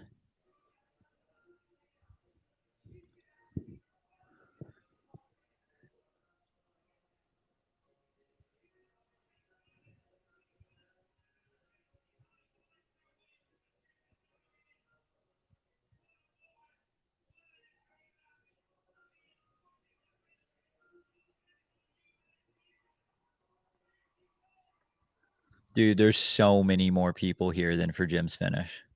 Oh yeah.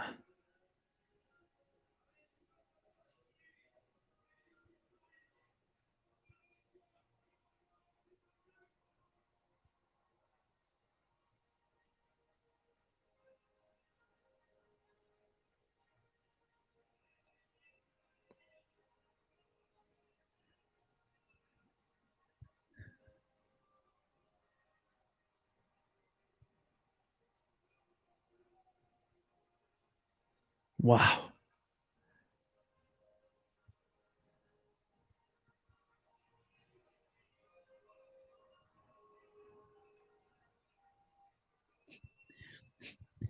Aid Station Fireball says this is more important than D-Day. We have now dubbed the 2nd of September, 2023, C-Day.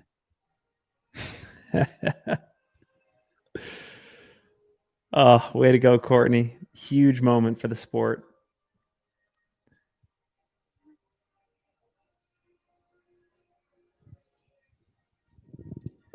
With the iconic UTMB theme song in background. That's Courtney's parents right there. There's Kevin.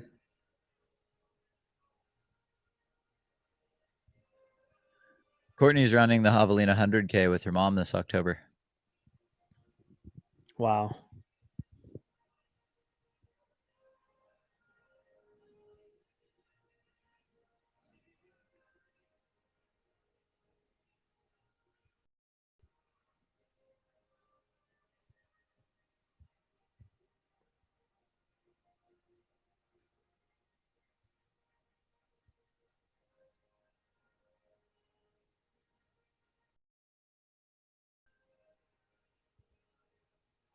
Dude, look at all those freaking people.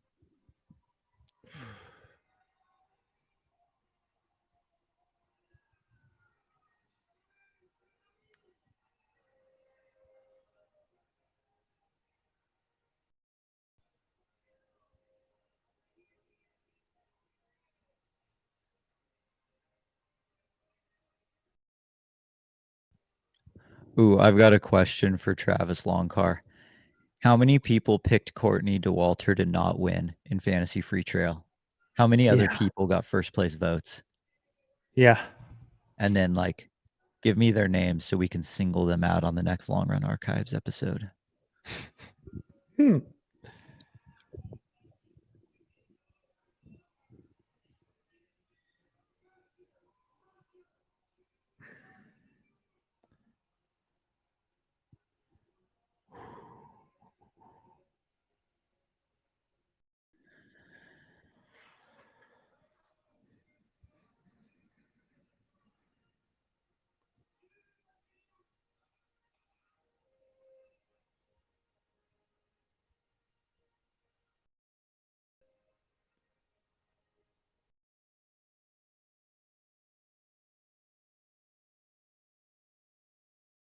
I wonder which one she enjoyed the most.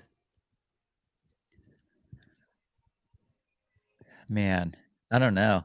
I still think between all 3 performances, I still think her fresh Western States, Oh yeah. to me, was more impressive than a Hard Rock course record after that Western States, and I think the Western States is more impressive than a UTMB win after a Hard Rock course record after the Western States. Like, that first Western States was just I don't know, that was just something different, like, eh hot take, I mean, the Hard Rock course record was kinda soft, like, Courtney was going to take it tired. Yeah. Like, that's what I thought, even though it was an old course record, I just don't think it needed to be that old, and then, like, Courtney won, like, if Courtney's not the type of person to do this, but, like, if Courtney were to give herself a grade for today, like, what would the level of execution be for today's race? Like, What are you grading her? well, I mean, she left a lot of time on the table because she came into the race so tired, for one. Um, with how much she faded in the last 50K plus, that leads me to think she probably did go out a little bit too hard, you know? She went for it, but there's a difference between going for it and, like, pacing yourself. Um, so, like, I don't know, I feel like it's crazy to say you know, it's like a B minus kinda day for Courtney, but, like, what do you think? Before I get too roasted for saying that. No, it's okay. I think she's so good that your grading was correct, and her B minus day is everyone else's A plus day. Yeah, I mean, it's better than everyone else's A plus day. Um, yeah, like, I know, like, you win and it's an A, but, like, Courtney could have won by more if she didn't start the race under the circumstances that she did. It would be cool to see Jim and Zach come back out if they're in the area. Oh, yeah, for sure. Jim and Zach are probably still in drug testing trying to pee. Yeah.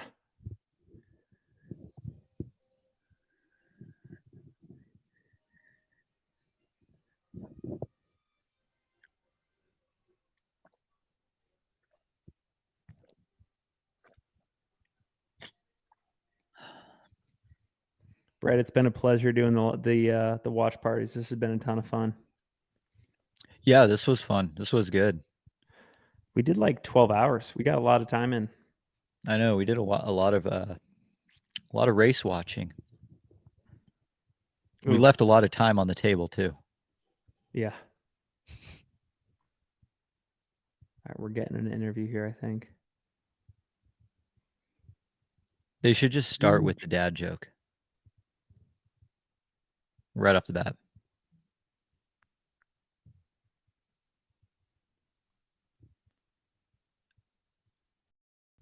I can't hear anything.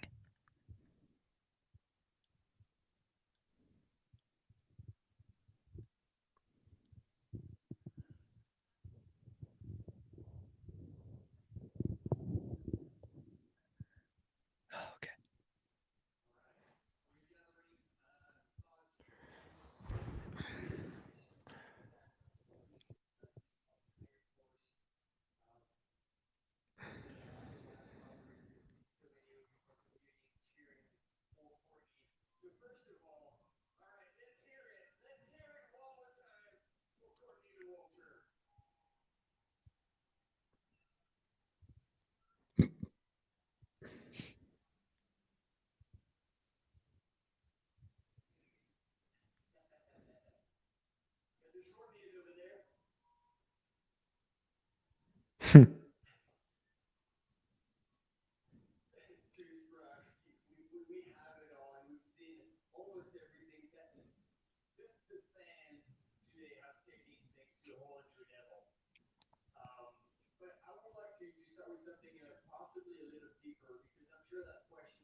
Hmm.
Brett, I think I'm gonna hop off and eat and shower and run.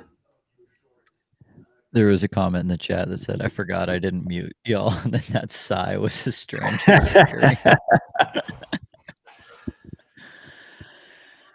Yeah, I think that sounds good. I know I'm gonna probably continue to watch this live stream, but it has been a pleasure to hang out and watch the race with everyone. Finn, this has been fun. I'm sure there will be more of More to come. this at some point, but yeah, we're gonna do a recap episode, so just slide into Finn's DMs if you have any hot takes about the race that you were too scared to put into the chat. Although I've since learned that no one's too scared to put anything into a chat. So And sure one last thing, Good One content. last thing.